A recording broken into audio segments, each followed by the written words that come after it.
So I played 24 hours of what is considered a very challenging exploration-based survival game called The Long Dark, where you as a solo player have to survive in the wilderness of Canada after your plane crashes due to a geometric storm.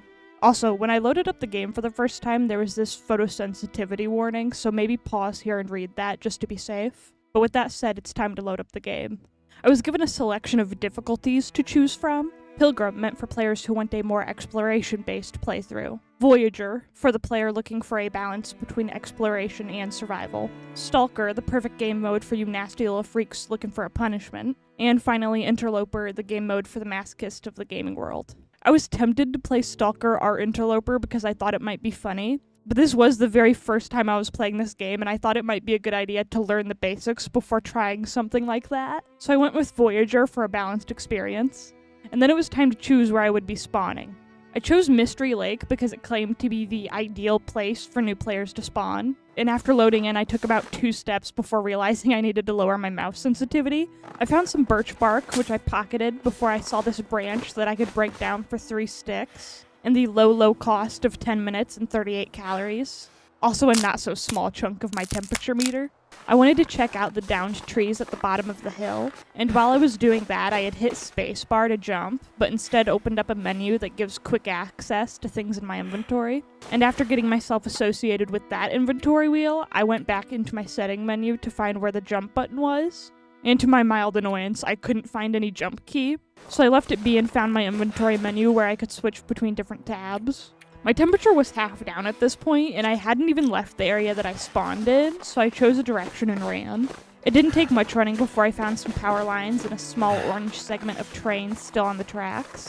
And after struggling for a second to find the entrance of the train, I opened the door and found a small arms handbook, which was researchable and would improve my revolver firearm skill, which I thought was a rather neat game mechanic. I also found a book that was apparently better used as something to burn than a source of knowledge, and was rather happy to find my first piece of food. I looted a crowbar and some newspaper before finding some revolver ammunition, and I naively thought that this might mean that there was a revolver nearby, but the only things I found left in this cart were some crude leather and a rifle cartridge. So I left the cart and figured that sticking to the railway was a good idea because I figured it had to lead to somewhere. These crows made me rather nervous with their ominous circling and screeching, but I moved forward. There were actually some trailers to the right of the much larger building that I saw, so I opted to check those out first. I didn't find anything of note in the first trailer, but I did decide to break down 2 cardboard boxes for some tinder plugs, along with a crate for a piece of reclaimed wood. I also found this log menu, which I thought was interesting, and a can of pork and beans, which had a list of things to the side that I didn't understand. There were some rushy mushrooms on a stump outside the trailer that I picked up, before heading into the second trailer to look for loot. And right away, there was this plant that I really wanted to take, but unfortunately couldn't, so I settled for drinking the orange soda next to it. There were some simple tools on a shelf and a good amount of food in the back of the trailer. I once again drank an orange soda that I found, despite not being thirsty or particularly hungry, and I gave one last look around the trailer before heading out, and when I emerged, there was a notable difference in the weather. After making my way into the fence, I found this dead guy who I laughed at before stealing his fishing tackle. I also realized at this point that my temperature was very low, so I decided to try and make my first fire. And with an 80% success rate, I managed to start it on my first try. While I sat by my fire getting warm, I decided to try and get an understanding of all the menus that I had. I learned that some of my clothes were wet, which I assumed was not good for keeping warm, and that food had a condition ranking to let you know if it was still good or not. I also found this crafting menu that I didn't really understand, but at least I knew it was there now. My fire was now embers and the wind was starting to pick up, so I went to add more fuel to get it going again. But the blizzard started picking up, which scared me, and so instead of restarting my fire, I ran into the hydro dam, which was very dark and I was still freezing. But you can't place fires indoors, so I decided to run back outside to see if I could restart my fire, and unsurprisingly, I couldn't because of the wind. So I went back in and decided to use some of my matches to try and loot the area, hoping to find something that would make me warmer, which was a fruitless endeavor, so instead I tried to pass some time hoping the storm would stop. It hadn't stopped, but I was able to place a fire down. My first attempt failed, but I was able to get a fire going on my second attempt. But after a while of struggling to keep my fires lit, I ran out of fuel and couldn't make another fire, so I went back into the dam. Also, there was an aurora going on, which is a weather phenomenon in the Long Dark that makes aggressive wildlife even more dangerous and causes electronics to turn on, which is pretty neat. But the lights being on didn't make me any less cold. They did, however, make it a ton easier to see this book that I was then able to make a fire with. But that still only lasted a short time and didn't really make me that much warmer before I had to go hunting for more stuff to burn for another fire. And this time I accidentally stepped on my fire, which wasn't great. And when I checked the time of night, it was just barely past the moon, and I decided to step into the fire on purpose this time so that I could try my hand at another run of this game. So I selected Voyager again and spawned back into Mystery Lake. It was already snowing when I spawned in, which I thought was rude, but I carried on anyway. I broke down about 4 branches for some sticks before I realized that my temperature was half down already. Which wasn't great, but I did figure out that if you stand behind something, you can block the wind and you'll freeze slower, which I thought was a neat game mechanic. And while I was wandering around, hoping to find a shelter, I saw a sign out of the corner of my eye and figured that that was the best direction to head. I had gotten a good way up before I had to stop to make a campfire to warm up. I made sure the fire had an hour of burn time before throwing down my sleeping bag to sleep for an hour so that I could warm up quicker. Which would have been a perfectly fine plan, but when I woke up it was snowing a lot harder than before. So I added more fuel to the fire in hopes that if I just slept long enough it would go away. Unsurprisingly it didn't, and because I had just started this run and I had a feeling that making it through the night would be a long, drawn-out struggle that I would inevitably lose, I decided to pass the time until I passed. And when I went to load up my next game, I heavily considered choosing Pilgrim, but I wasn't ready to admit defeat and go down a difficulty level. So I decided if I died too quickly this time, I would choose Pilgrim for the next. I chose to spawn in at Mountain Town this time because it was also described as being for new players, and it said there was plenty of sturdy shelters. But when my screen loaded, the first thing I saw wasn't a building. Instead, I saw a deer corpse, which felt ominous and kinda like a threat. I started walking the only direction there was, picking up some sticks and coming to the realization that breaking down these branches probably isn't a beginning thing to do, and carried on only picking up smaller objects that I don't have to break down to collect, until I came upon a sign that led me to a radio tower. The radio tower wasn't all that useful considering the supply bin was empty, but when I saw this sign claiming to have a scenic view, I decided to take a peek and found a whole town at the bottom. So I started running that way and found myself walking into the town of Milton, where I took shelter in the Milton Credit Union. And while my temperature wasn't going up in here, I figured I probably had some time to do a little looting. So I scavenged the place, not really finding anything of particular use. The most notable things I found were fire-starting materials, food, and a can of spray paint. I found a toilet and snubbed the water it offered. And I found a tin of Big Moose Kicks coffee that I misread the first time and got a good laugh out of. There was also a safe that I couldn't open without the combination, so that was left alone. But I did notice when I opened the locker next to it that I could actually store stuff in here, which might have been obvious, but I hadn't realized that until this point. And with this building rated to the best of my ability, I went back outside and was greeted with a white wall. So I ran to the back of the building to build myself a fire where I could be protected from the wind. The little symbol at the top of my screen is what lets me know that I'm blocked from the wind, by the way. It only took me one attempt to get a fire going, and my temperature was now going up. And after a while of sitting there, my temperature was at about 25%, and my fire was about to go out, so I took a torch and went to find another building.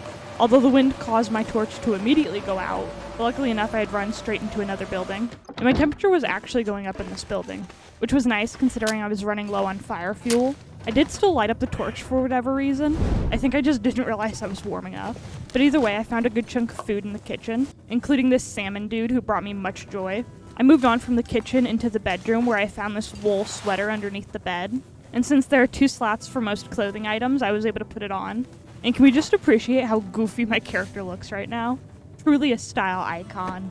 The last thing I found in the bedroom area was a pair of wool socks that I put on, before making my way into the connecting bathroom where I found a stash of painkillers in the bathtub. Kind of a weird place to keep your medicine, but go off, I guess. I also still snubbed the free toilet water. And that was all the loot from this house, so I ran back out to find the closest place to raid, which happened to be the truck just outside the door. I had the opportunity to take the battery, but I left it, not really seeing the point of lugging it around with me, and stole the beef jerky and matches kept in the glove box. My next stop was at the post office. I found a corpse and some grape soda in here, but nothing else, so I was off again. The snow hadn't calmed down, and the next couple places I checked were boarded up, which left me a little frantic. But I found a house I could enter and walked into the kitchen, where I stole the cooking pot that was lying in the sink. and I was kind of stacked on food at the moment, but I still went through and pillaged the cupboards. I found some venison in the fridge that made an absolutely atrocious sound and stole the can opener off the table. This was also the first place I found where I could start a fire indoors, and that was when I decided that this would be my base of operations. I finished raiding the house before swapping out my clothes for the warmer ones I found, except for the pants for some reason. The cargo pants were objectively better than what I had on. I started a fire because I thought I could only access the crafting menu through a lit fire, which was wrong, by the way. There is a tab in the inventory menu that will let me open the crafting menu, but I'd figure that out eventually. I found the filters along the bottom, which led me to making some tinder plugs. I also tried my hand at cooking something, but I couldn't figure it out, so I gave up, and instead organized my food in the fridge and threw the clothing items I wasn't wearing into the drawer. Except for the cargo pants, I carried those with me for some reason. I filled up my food and water while trying to get an understanding of how this wheel worked, where I found my spray paint. So I left my house to mark the front with the storage symbol so that I could easily find it again, before heading across the street to do more looting. And I found this red toolbox looking thing, which I thought would have something neat in it, but it was empty. There was also nothing in the house except for this green box and a couple things that I broke down for materials. So I left and was greeted with a much appreciated sight. The snowstorm was for the most part finished, and I could actually see what was going on around me. And since there was only one house left in this row, I figured I would loot it. And then I pulled some of the most foul-looking rabbit meat from the fridge. There was other stuff, but nothing really of note, so I left. And while there was still daylight, I looted cars and broke down the crates for the wood, before making my way back into the house I had marked. And it was rather dark, so I lit up the stove and tried my hand at cooking again, which failed. And after I was done playing with the stove, I made my way back to the bed to sleep the night away. When I woke up, though, it was still very much nighttime, and I was thirsty. There was also an aurora going on, so all the lights were on and there was a persistent buzzing. I chose to ignore it, though, and filled my water and food meters before going back to sleep to hopefully wake up when it was just a little brighter out. When I woke up, I still couldn't see anything, and the aurora was still going on. But I was fully rested and couldn't sleep more, so I chose to pass the time instead until it was bright again.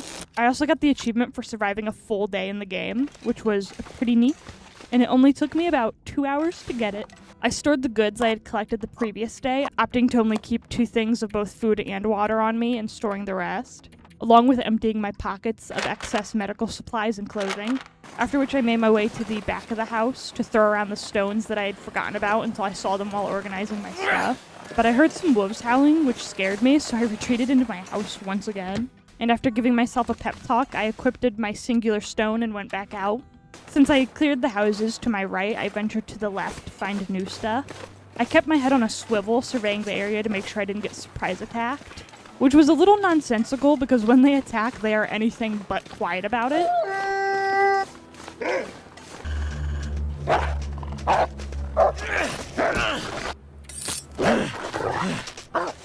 And I was out of rocks now, but at least I was by a neat-looking house. I replenished my food and drink before surveying the damage, which there really wasn't much of. The most damage the wolf had done was to my hat, which was no longer on my head. Overall, that could have gone a lot worse. And while I was looting, I found a cotton scarf to fill the now empty slot, along with a fire log and another cooking pot. I found a ludicrous amount of paper, which is useful for starting fires. The revolver ammo I found was less useful, considering I didn't have a revolver. There were also revolver cartridges on the floor, which made me think that there had to be a revolver somewhere around here, but there wasn't. There was a wilderness kitchen book hidden under the stove, though, so I thought that was a neat find. I finished raiding the cupboards before making my way out, and hightailing it back to my base before that wolf could come back, where I started a fire so that I could check and see if I could repair my hat in the crafting menu, which I couldn't because that's not how you repair clothes in this game. I even went looking for the sewing kit I had remembered picking up, not realizing that it was still in my inventory. Needless to say, I was really close to figuring out the repair mechanic, but not quite there yet. So instead I made an improvised head wrap because it was better than nothing, and harvested the cloth from my broken hat, before going out again with the goal of finding unraided buildings. I was only able to raid one house before it started to get dark, and I didn't want to get stuck outside while I knew there were wolves around, so I went back to my base for the night, where I had something to drink and eat before sleeping through the night, or at least half the night, because when I woke up it was still very dark out. So I passed time while I waited for it to be bright enough to leave my base. I had a morning breakfast of cold tomato soup and decided to spend the morning doing some inventory management, after which I went outside and chose to explore to the right of my base, where I found an area with a bunch of tree stumps and a deer moseying about the place, which I was very excited about for some reason. And when I approached, there were a whole lot more than just the one I had initially seen. Deer antics aside, though, there was a gas station across the road. I found some jerky, a bullet, and a granola bar in the car outside the gas station. But when I tried to go into the gas station itself, yeah, it was locked. Completely. Even the doors in the back were locked. I needed a crowbar to get in, and I didn't have one of those currently, so I left it and decided to continue down the road, where I found myself more stones. They're getting closer. Wait, they're actually getting closer. I'm gonna get mauled by wolves. That's what's gonna happen. And my path ahead was blocked by this crashed prison transport bus, which I made a fire on top of to warm up a little. All the while I could hear the not-so-distant howling of wolves getting closer. I'm gonna take a torch and be on my way. Torch should scare the wolves, right? Oh. They're the wolves. Let's go this way. I'm not worried about dying, but I'm not gonna run straight into it. I made the decision to not explore where the wolves were hanging out and instead went back to my base to warm up. And while I was sifting through the crafting menus, I noticed I needed a workbench to make some things. I need a workbench. How do I make a workbench? Can I make a workbench, or do I have to find a workbench? You have to find them, along with the other 2 crafting stations in the game. There are things you can craft with your hands, but some things require a fire, a workbench, a forge, or an ammunition workbench. The fire is easy enough, but you have to explore and find the other 3 things if you were to need them. And while I was learning about the different mechanics in this game, I noticed that the amount I could carry was decreasing. Wait, is this like decreasing because it's breaking because it's too full? Is that what's going on here? That's not what was going on. What was happening was that when your character gets tired, the amount you can carry slowly decreases. So I took a nap and went back out to do a little bit more exploring before the day was over. And since I knew the road to the right was blocked, I ran to the left where I found a bridge and a waterfall, which I thought was pretty neat. There were some cars along the road that I looted, but when I left the second car to continue on my way... Where?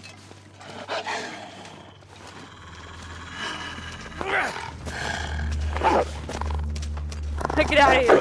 I'm throwing rocks at you, get out of here!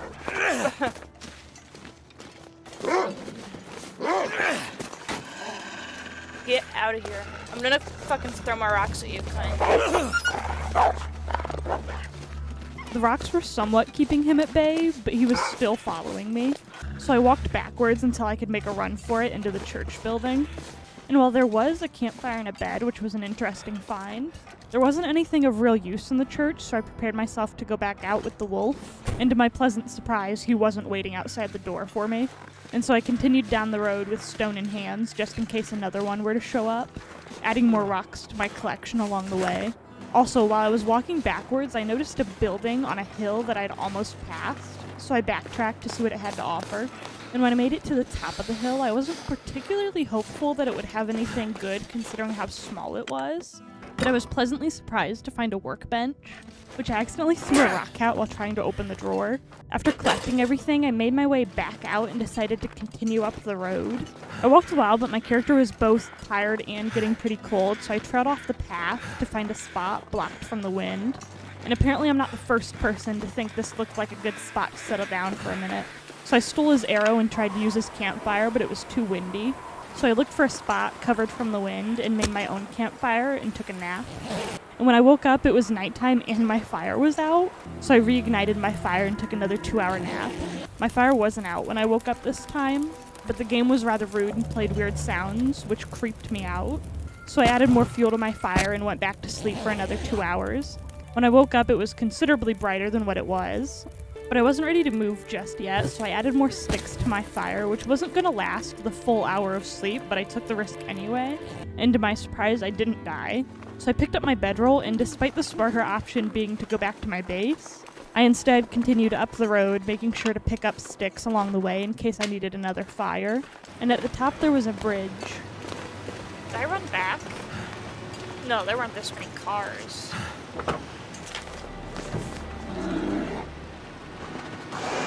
Holy fucking shit, that's a bear.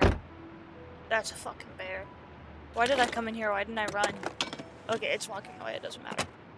Needless to say, I wasn't going the way the bear was, but I also wasn't done exploring either. So I scaled down the cliff that was next to the bridge, deciding to also set up a fire down here to warm back up. And I didn't have much fuel, but I had found a fire log in one of the cars before I noticed the bear, so that was helpful. I slept as many hours as I could without my fire going out, after which I passed time until it was at least somewhat bright out. I picked up my bedroll and broke down the fire before making my way down the rest of the cliff. And while I was running on the ice, I found some cattail plants, which gives me both the stalk, which is edible, and the head, which can be used as tinder. I tried to stop to make a fire to warm back up, but I had very little success with that, and so I continued on trying to find a building. And I'm not quite sure how, but I had looped back around and found the trailer that had the workbench in it. I decided to put down my bedroll and sleep for a few hours, and when I woke up I was thirsty but no longer freezing to death. So I filled up my food and water before sleeping a few more hours, after which I started making my way back to Milton. I ran into a wolf on the way there, but was able to scare him off with a few rocks. Yeah, pussy.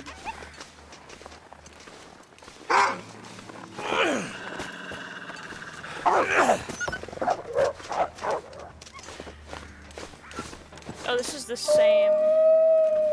Oh, he's calling for backup. That's bullshit. I made it back to the town of Milton, and I was gonna stop in at my base, but overall my stats were fine and my backpack wasn't heavy yet. So instead I wanted to check out the house I had seen at the top of that hill. There's a wolf. Oh, there's several wolves. Whoa. Hold on a second. Let me back up, boys.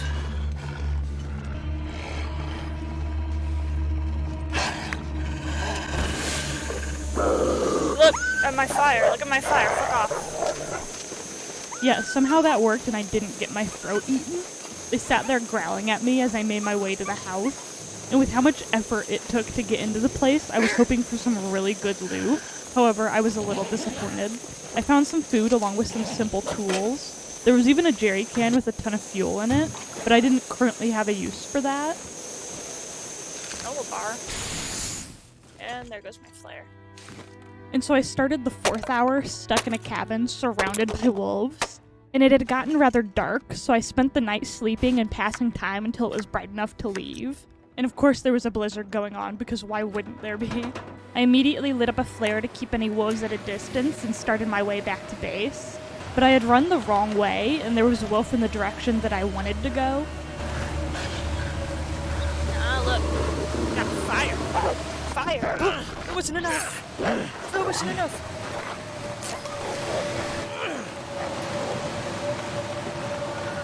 My fire wasn't enough. I ran around a little frantic for a second before realizing that any building would be fine to take shelter in, at least until the blizzard passed. So I ran into the post office. I stayed there for a minute before deciding, for whatever reason, to run somewhere else. Gotta stop that bleeding.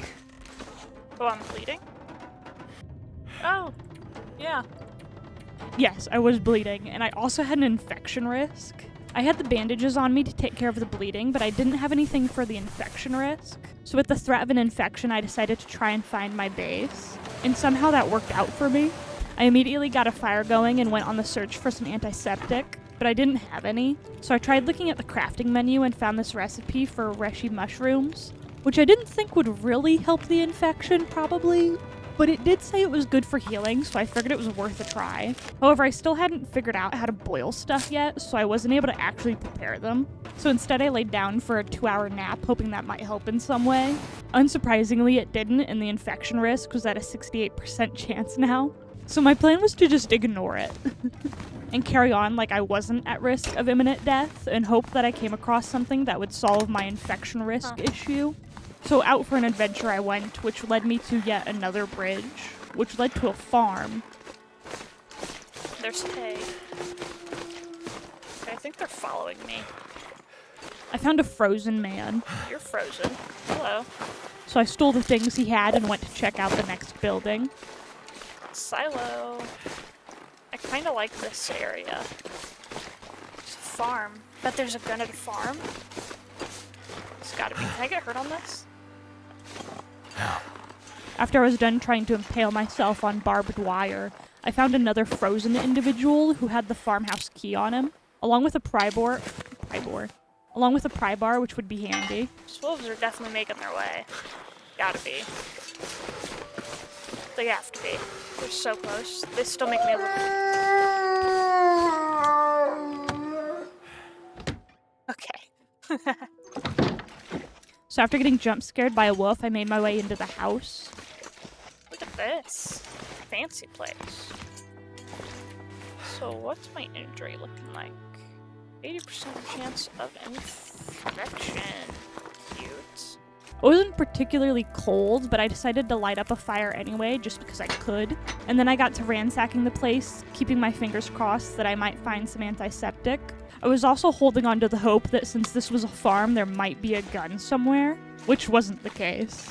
I looked everywhere and there was no gun to be found.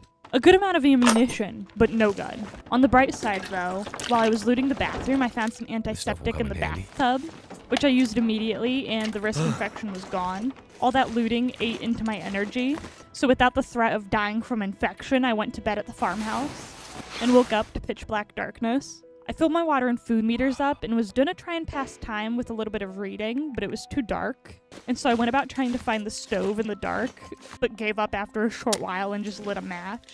Which was for the better because I was absolutely nowhere near the stove. I had the biggest struggle ever trying to light a fire. There's an 80% chance I get this fire started. I am just having the worst fucking luck. Yeah?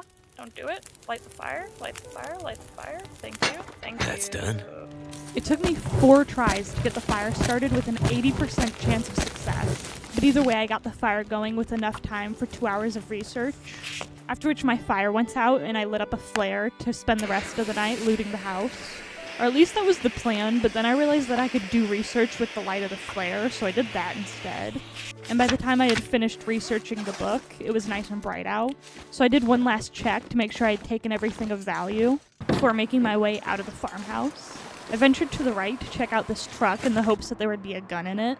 There wasn't, and so I started making my way to check the mailbox for anything fun. Where? Oh, I see you, you little mutt. Come here, I'm gonna throw a fucking rock at you.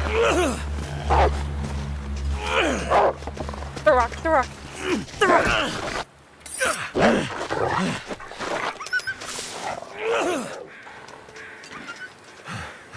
Okay, it got me. And there wasn't anything in the mailbox. It also feels like I keep getting overconfident around the wolves. But at least this time I had the proper medical stuff to handle the aftermath of my hubris.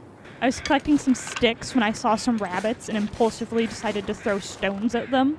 Or at least I tried. My aim was just a little off. And when I went to recollect my rocks, I found a deer carcass. The easier way to find the carcasses would have been to understand that the screeching crows hover over dead things, but I hadn't quite grasped that concept yet, and so this was a fun surprise for me. The meat looked rather rotten, and I still wasn't sure how to cook stuff yet, so I just took the hide. After collecting my deer hide, I found a rope, and you might think it's not the best idea to climb random ropes you find in the woods, and I would agree with you, but going against my better judgment, I chose to climb down the rope. And at the bottom there was another rope with a cave next to it. The cave didn't have anything particularly interesting in it, but I did steal the wooden sticks on the floor to make myself a fire and have a nap. After which I made my way down the second rope and just kind of wandered around. There wasn't anything of note at the bottom, but I walked quite a ways and found another deer carcass that I robbed of its hide. I also found a moose that I chose not to mess with because I was absolutely positive that it would kill me. That's a moose. You don't want to fuck with a moose. And after a little more wandering, I found myself on a frozen lake with no buildings in sight, and now I was very cold and very tired. Plus there were wolves down here. So I found a spot that had cover from the wind and made a fire.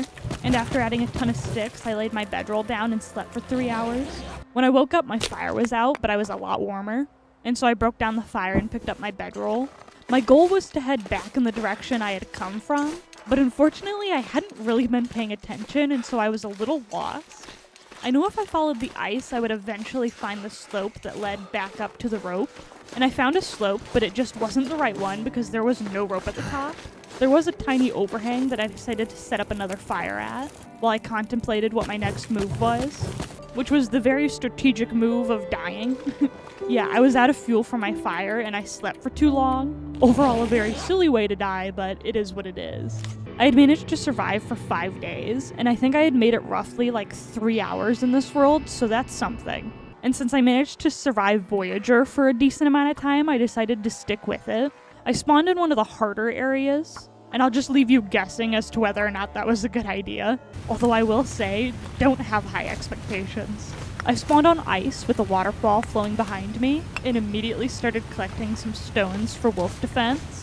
I saw a bridge that I went towards before veering off into the woods to find sticks. As I was running through the woods, I had climbed a hill, and on the other side there was a farm, which was a rather nice sight considering how fast my temperature was dropping. I briefly peeked inside one of the smaller buildings while trying to find the main building. I was pleasantly surprised to see that the main building was a bright red barn.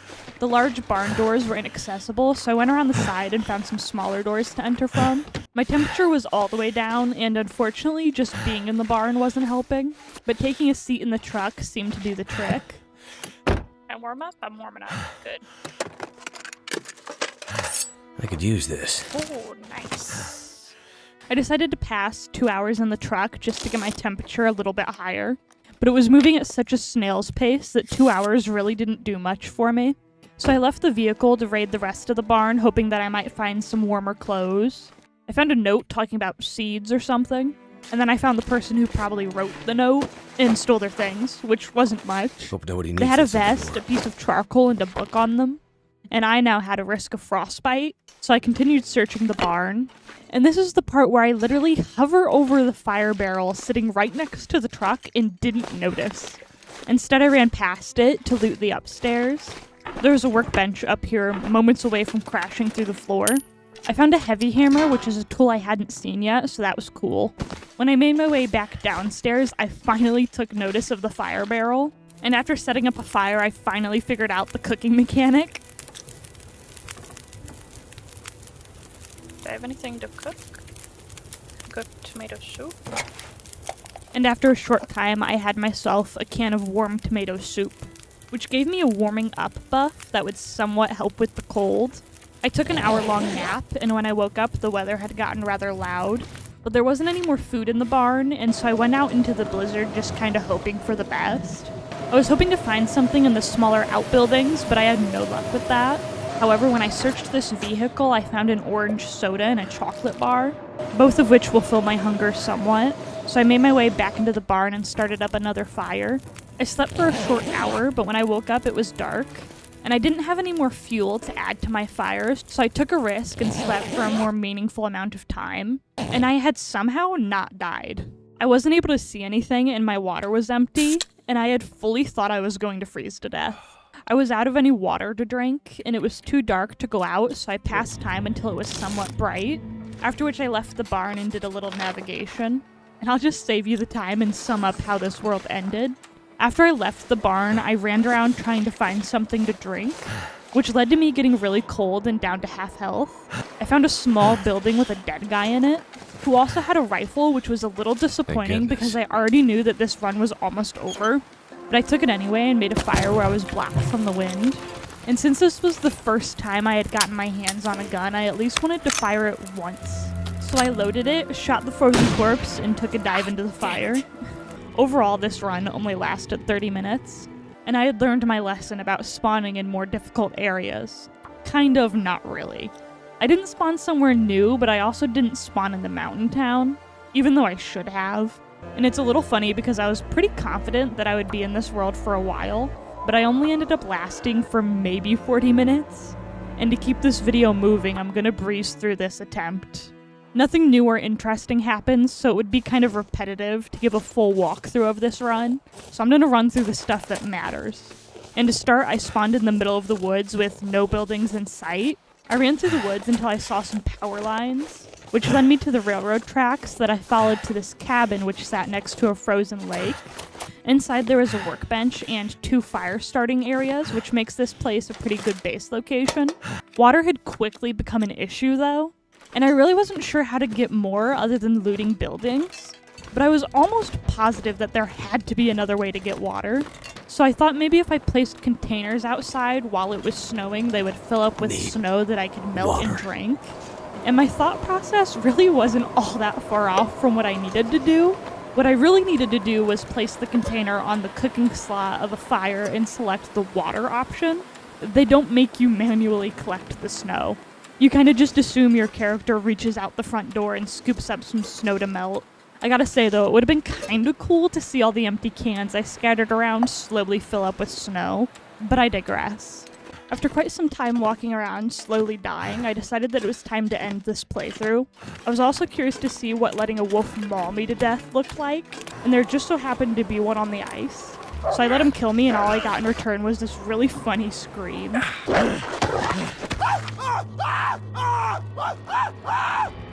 I didn't waste any time before loading up another game, this time choosing to spawn in the mountain town.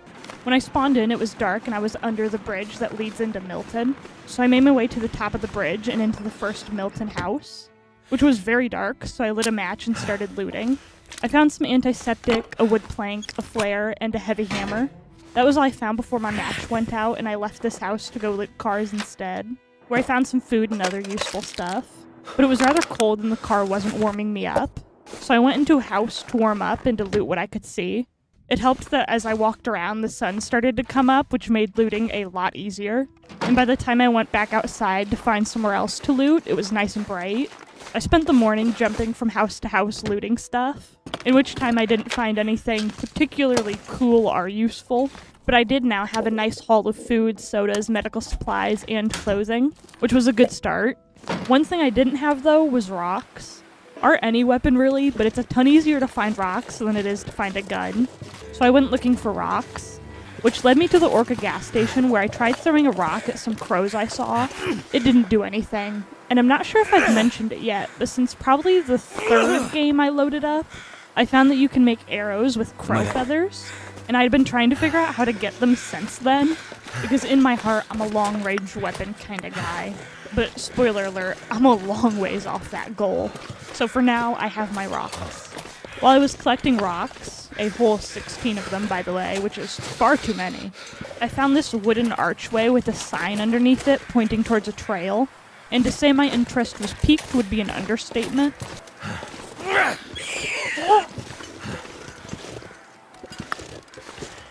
Oh wait! It's not dead.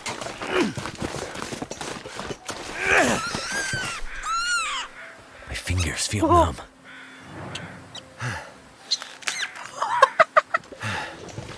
I killed it. That's horrific. However, much easier than I thought it was gonna be.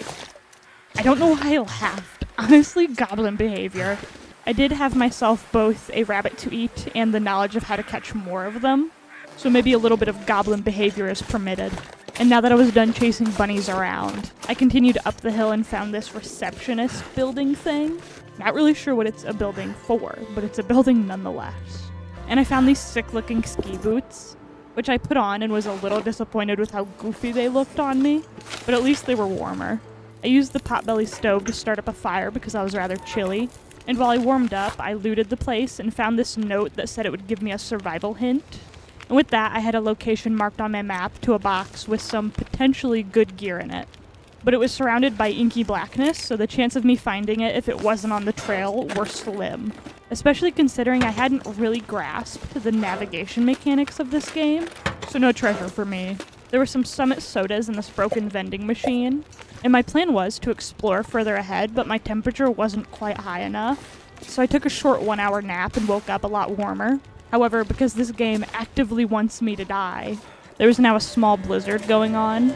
I came up here to see what was at the end of this road, and that's what I planned on doing, with some more stones and a singular soda waiting for me. So needless to say, I made my way back to the fire to warm up again. And then I decided that maybe I would come back to this area another time when there wasn't a blizzard going on. I'm not sure why I didn't just wait out the storm there, because on my way back, I genuinely thought I had gone the wrong direction until the first dilapidated building came into view, and then I knew where I was. But it is genuinely so hard to reorient yourself in this game when the visibility gets low. I did manage to weasel my way into a building, and when I checked my clothing, they were soaking wet, which makes my temperature go down even faster, which you can imagine isn't helpful. So I started a fire to warm back up, and after that was going, I decided to check out the rabbit I had killed earlier. And to my utter disappointment, I didn't have a knife, which you need to butcher animals. So this little guy wasn't of any use until I found one. I didn't have much else to do while warming up, though, and since butchering the rabbit wasn't an option, I decided to read about how to butcher them instead. And while my temperature was great, I was tired after all that exploration and reading, so I slept until my tired meter was full. And when I couldn't sleep anymore, I passed the time until it was somewhat bright out. When I poked my head out in the morning, the blizzard had passed, and so I was off once again, this time to try and find myself a hunting knife. And I had remembered that in a previous world, I had found one on the dashboard of a vehicle, so that's where I decided to check first. And to my pleasant surprise, I found one rather quickly. And this was only like the 5th car I had searched.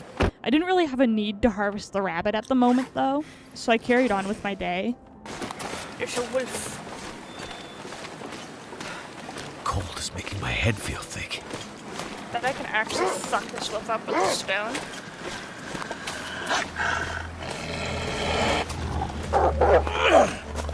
No, I threw a stone at you. I threw a stone at you. Get away! Okay. Gotta stop that blood loss. You kind of fucked me up. You fucked me up good.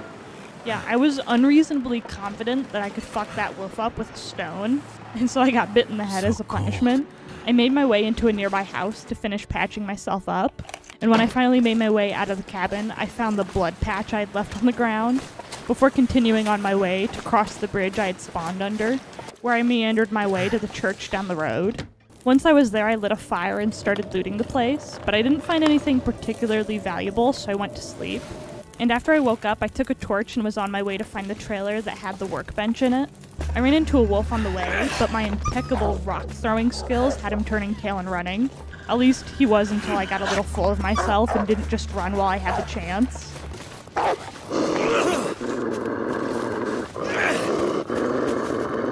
I see him squatting at me. He distracted me with a squat and then sprained my ankle, which was rather rude. I did manage to make my way to the workbench place, though, so I did have that going in my favor. All the running around and wolf wrestling had my little eyeball rather low on energy, so I looted what I wanted from this place and then went to bed. And after waking up and perusing the crafting menu a bit, I decided to finally butcher that rabbit, which gave me 2 pieces of rabbit meat that I was playing around with when I accidentally did this. Oh, no, cancel. My stomach. Oh, no. It hurts. Oh, it hurts. That's fucked. Why did I didn't want you to eat it. Yeah, while trying to switch between the 2 pieces of rabbit, because I thought it sounded very humorous, I accidentally ate some of the raw rabbit, which gave me food poisoning. So I took some antibiotics and had myself a much healthier meal of dog food before going to sleep. And when I woke up the next morning, my food poisoning was gone. And all around, I was doing alright. So I made my way outside and started a fire in this barrel, so I could cook the rabbit before I accidentally ate any more of it raw. Also, while messing with the fire, I finally learned how to boil water. So at the very least, I wasn't going to lose this world to dehydration. After the rabbit meat was cooked, I went inside to see what I could do with the guts and hide I had collected, where I learned that I needed to leave them out of my inventory for them to cure. I was also finding myself rather desperate for a means of self-defense that wasn't rocks.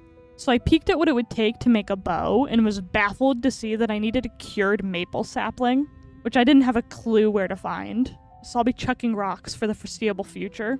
Lack of weapon aside, though, I was bored of staying indoors, and so I made my way outside to find something to entertain me. Oh! What have I just done? I picked a fight with a short cliff is what I just did, and it kicked my ass in return. To be fair, it was probably karma for throwing rocks at the crows, so I decided to stop doing that, and instead I threw rocks at rabbits. Also, I wasn't totally out of food at this point, but I was lower than what I wanted to be. Either way, though, that doesn't justify the fact that I spent 3 minutes chasing this rabbit around, which is definitely more energy and food spent than what I'm going to get out of it. At some point, though, it became less about the need for food and more about the fact that I couldn't not catch it after putting that much time in. And I did eventually catch him, after which I went back to the trailer and butchered them both. I dropped the hides and guts to cure and went outside to start a fire to cook up the meat. There was a blizzard in full swing, and it took several attempts to start the fire, but I did eventually get one going. The trailer was also conveniently blocking the wind, so it wasn't really all that cold. I did learn, though, that much like real life, rabbit isn't a meat that does a whole lot for you in terms of sustenance, because even after eating all the rabbit I had cooked, my hunger was still only about half full. But while the meat from rabbits might not be the best, the hide and guts are still going to be useful things to have. There was still a chunk of day left, and it wouldn't be getting dark for a little while. But with the blizzard going on, I decided to spend my time sleeping. I also finished off the rest of my food. So after passing time until it was bright and doing some inventory management, I was off again to find more food. I also left directional markers as I went, which I definitely didn't need. Like, I knew the way back to my base. I just had a lot of excess spray paint, and I thought it was fun to use. And while I was walking by the church, I heard crows and was lucky to find this deer carcass, which had a little bit of meat left on it. So I harvested what he had to offer. And when I went to leave, I found my first crow feather. Goddamn freezing. Is it because of the corpse? Is that what this is? That's exactly what this is. I don't know why my brain didn't make the connection sooner that where there were crows, there would probably be crow feathers. And I can't tell you how many times I tried throwing rocks at crows, thinking I needed to kill them to get the feathers. But either way, there was more food to cook up, so I made my way back to base. I also stopped to add the most useful arrow yet. Oh, and I also stopped to look at where the crows always fly around this corpse. And sure enough, there were crow feathers laying around. When I got back to base, I made a fire to cook the meat I had just gathered. And for a second, I was concerned about the fact that it said moldy, but after it was cooked, the quality of it went up and there wasn't any issue. So I did some reading while I waited for the last piece to cook, and was able to get my hunger bar to about a quarter fullness, which wasn't great, but deer meat definitely filled me up a lot more than the rabbit meat did. It was also only about midday, so there was plenty of time to go back out before it got dark. So I started heading to Milton to check and see if there were any buildings that I hadn't looted yet. The first house I ducked into was already looted, so I checked this big fancy house. I also believe people call this Grandmother's house, because in the Wintermute story, this is where you'll find her. While I didn't find her in this house, I did find some loot. There was a pair of mittens under the table, and a conveniently cooked rainbow trout in the fridge, along with another fish in the freezer. And before I actually finished looting, I went ahead and started a fire to cook the fish. I also didn't realize that one of the fish had already been cooked, and was rather confused when I couldn't cook both of the fish. But after I figured out what was going on, I ate the cooked one, and searched the cabinets for more food while I waited for the raw fish to cook. I actually found quite the haul of food in these cupboards, which made me very happy, and I continued to loot the rest of the downstairs rooms, until I got distracted by the fish. Oh. And then the fish got done cooking and kind of ruined my fun, so I stopped playing with my food and ate it instead. After which I threw my sleeping bag down and caught some shut-eye. When I woke up, it was still completely dark, and so I lit a fire and read 4 hours of Field Dressing Your Kill Volume 1. And just as I was finishing that, an aurora started. So I grabbed a torch and went to see if I could do anything with the radio I had seen earlier while looting. I clicked it a few times and nothing seemed to be happening until some music started playing. And at first I was like, oh cool, music. And then this weird little tappy noise started playing, and I didn't think the music was so great anymore. I was actually rather creeped out, and so I added more fuel to my fire and read the book so that time would pass quicker. And I was rather happy when I looked up and saw daylight coming through the windows. I warmed up some peaches for breakfast before heading upstairs to finish looting this house, where I found these wicked cool boots in this chest. And they were better than what I currently had on, so I swapped them out. And my guy was looking rather snazzy. I stored the excess clothes I had and continued looting. There was a pack of revolver ammunition in the storage room. Unfortunately, there wasn't a gun to go with it, but at least I'll be stocked up on ammo for when I do manage to find one. I thought this cloth looked like it could be hiding something, so I tore it down, and I was correct. There was a sneaky little soda back there. With my looting finished, I made my way downstairs and had a maple syrup snack, before making my way out of the house with a whole lot more food than what I entered with. I also left a clothing marker just in case I ever needed any of the clothes I left behind. Spoiler alert, I don't come back for any clothing. My looting adventure wasn't done though, and I made a trip to the Milton Credit Union to steal their valuables, of which there weren't a lot of. But I did find a pry bar in the back, and these deposit boxes were fun to loot even if they didn't have anything really interesting in them. I did find this magnifying glass in one of them and thought that was kind of fun. Other than that, though, there wasn't anything interesting left, and so I made my way out and started my way back to base. Of course, leaving more unnecessary but very fun spray paint markers, because I couldn't help myself. I eventually made it back to my base, where I was pleasantly surprised to see how far along my guts and hides were cured. Not that I really had plans as to what I was going to do with them quite yet. I just knew that I was going to need them when I eventually got to that step. I also finally remembered to drop the deer hide and guts from earlier, and after doing some inventory management, my energy bar was rather low. But I didn't want to waste the daylight, so I read the last chapter of the field dressing book. I tried to start reading Wilderness Kitchen, but only got through an hour before I couldn't read anymore due to exhaustion. So I decided to sleep, and unsurprisingly, it was dark when I woke up. It also sounded like there was a blizzard going on. So I went back to organizing my inventory and storing stuff I didn't need. And I'll admit, at this point, I still wasn't very good at knowing what I actually needed on me, like my 3 cooking pots. I didn't need those on me, and yet they stayed. The worst one being the heavy hammer. I continue to carry this thing with me for a long, long time, and I never use it. All that aside, though, I lit up a flare and read the rest of Wilderness Kitchen, and by the time I was done with that, it was bright and I could get started with the day. And the first business of the day was to store away my first cured rabbit pelt. There wasn't much I could do with just one cured pelt, but I was pretty happy about it nonetheless. I also made the mistake of storing my excess food in the first aid kit that hangs next to the door, because despite me having to walk by it every time I left my base, I still managed to forget that I had stored food in there. It did make for a pleasant surprise for future Eric, though.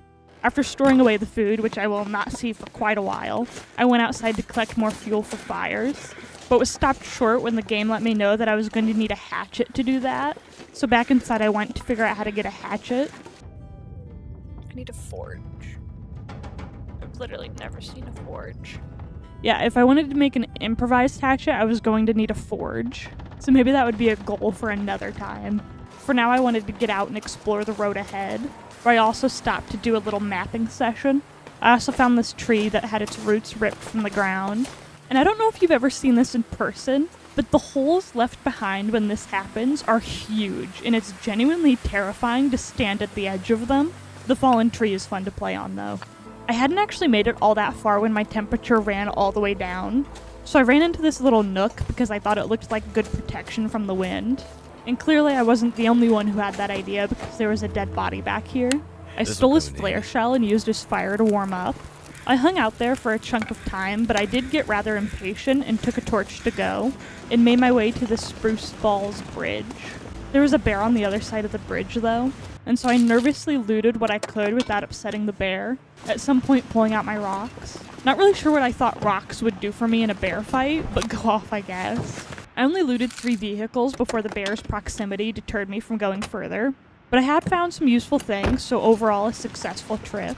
I was ready to get back to base though, so I started the long walk back, getting briefly distracted with my need to leave unhelpful arrows. And I also found this old man's beard lichen? A word, for sure. I don't really recall doing anything with it, but I do remember being rather happy with myself when I found it, so I thought it was worth mentioning. When I got back to base, I had something to drink and eat before sleeping. It was still dark when I woke up, so I passed time till I could see daylight. After which I went outside and readied my rocks to do some rabbit hunting. I went to the same spot I did my hunting last time, and then this happened. Needless to say, I no longer felt like hunting in that area. Definitely not because I was salty about the sudden jump scare. No, the real reason was because I hadn't seen any rabbits. So I started making my way to where that deer corpse had been, having remembered seeing rabbits there last time. There was, however, a wolf in between me and where I wanted to be. Is it a wolf? That's a wolf. So I lit up a marine flare and went on my way. Big waste of marine flare, by the way. A normal flare would have sufficed. I don't know why I kept using the really good ones. And just as I made it to my destination, the flare went out. I also found some birch saplings, which I couldn't do anything with, seeing as I didn't have a hatchet, but at least now I knew where they were. Assuming I didn't forget by the time I actually got my hands on a hatchet, that is. All that aside, though, it was time for rabbit hunting. And by rabbit hunting, I really mean rabbit chasing, because when I missed my first shot and they all scattered, I chose one to chase. And I chased it pretty far before finally getting it. No! Oh wait, yeah. He's mine. Kill it. Needless to say, I was pretty happy with myself. Not only had I bagged myself that rabbit, I also found something new to explore and loot. Someplace called Paradise Meadow Farms. I found a workbench in this outbuilding before making a run for the main house, finding the front door locked. So I went to leave, and the wolf I was trying to avoid ended up seeing me. And for once, my aim was actually good. But that didn't matter because he didn't run far at all before turning back around. And my aim was not as good the second time, and I ended up getting punched. I was now only at half health. So I did some quick first aid before trying to look for the key to the house. I started by searching in this tractor, and when I didn't find it there, I scrounged around in the outbuildings, but it wasn't there either. And so I took a shot at going where I heard birds, hoping that maybe if I found a corpse, they would have the key. There was a body, but no key. And at this point, my stats weren't looking too hot.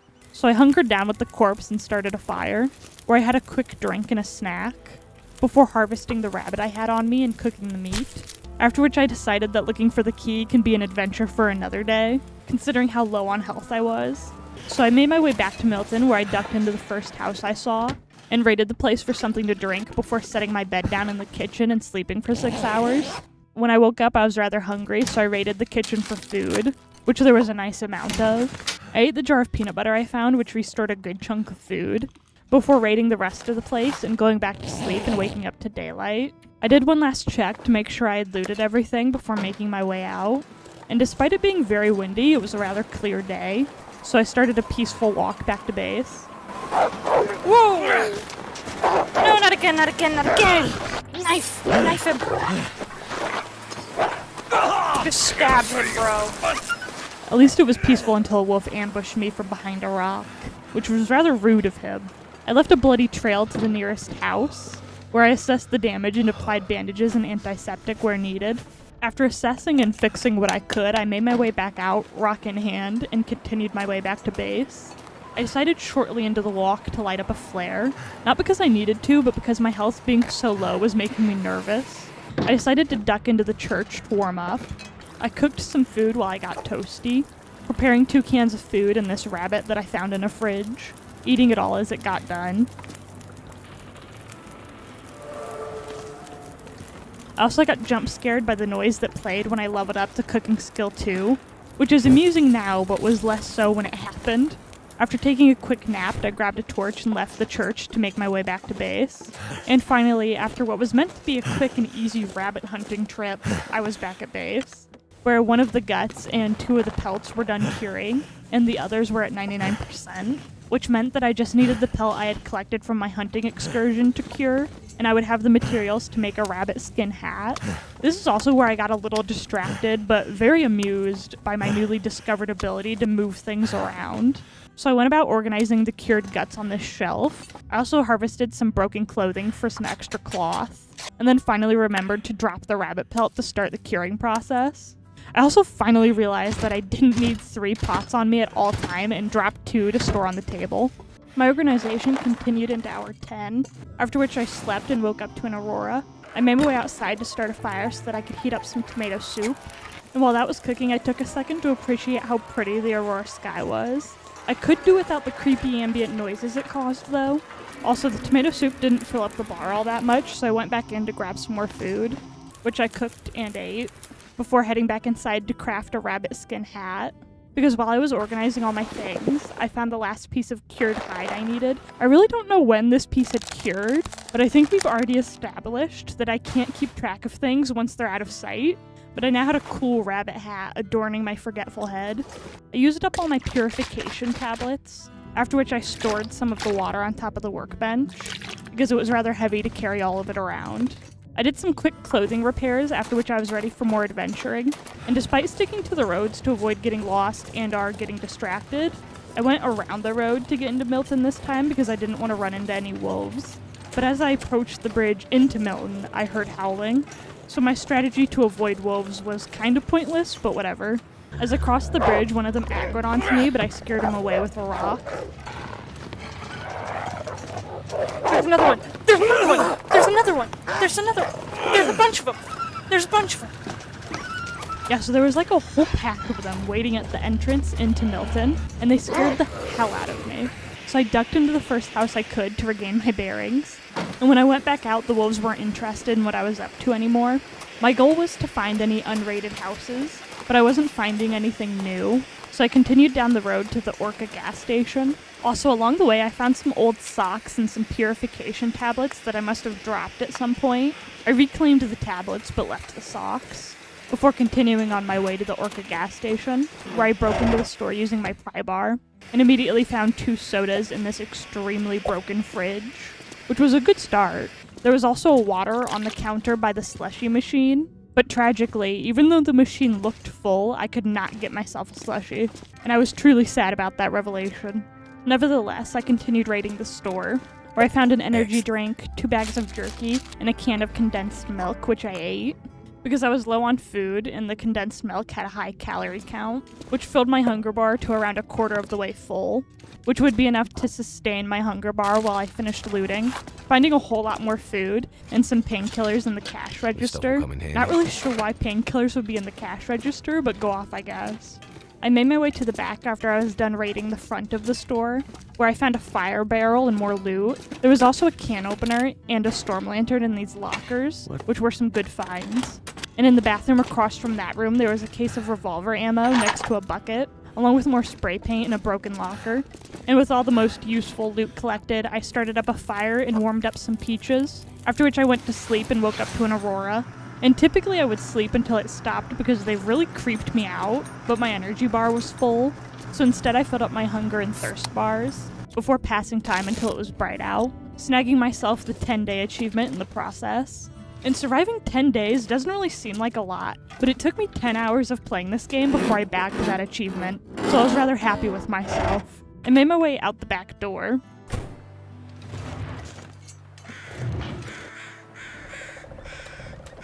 where I promptly got scared by some noises that I thought could be some sort of wildlife coming to kill me. And while walking to the front of the store, I spotted this road out the back, and my sense for adventure and love for looting was piqued. So I followed the road to what I was hoping would be somewhere new with lots of new places to loot. Oh, it's just a fucking deer. Holy shit. I don't know what had me feeling so wired this particular day. It could very well have been the fact that there was an aurora the previous night, but whatever the case, it's amusing to watch myself get scared by a prancing deer. After walking a few paces, the text on the left let me know that I had found Milton Park, where I walked my way up the road and found a small hut. I took a brief second to collect some sticks before making my way in. I didn't really check the place out before heading up the road to a pavilion. Now, I'm pretty sure I've died down there before. That very well could be true. And despite my low energy, I was still going to try and climb down. But lucky enough, being encumbered saved me from myself, and I was forced to do the smart thing and made my way back to the small hut to start up a fire, which I used to heat up some tomato soup before sleeping. It was still bright when I woke up, so I took the opportunity to break down these crates for the reclaimed wood, and to drop some stuff from my inventory so that I wasn't encumbered anymore. I did some quick mapping, drank a can of soda, and then was off to climb down the rope. And I actually didn't end up where I thought I was going to.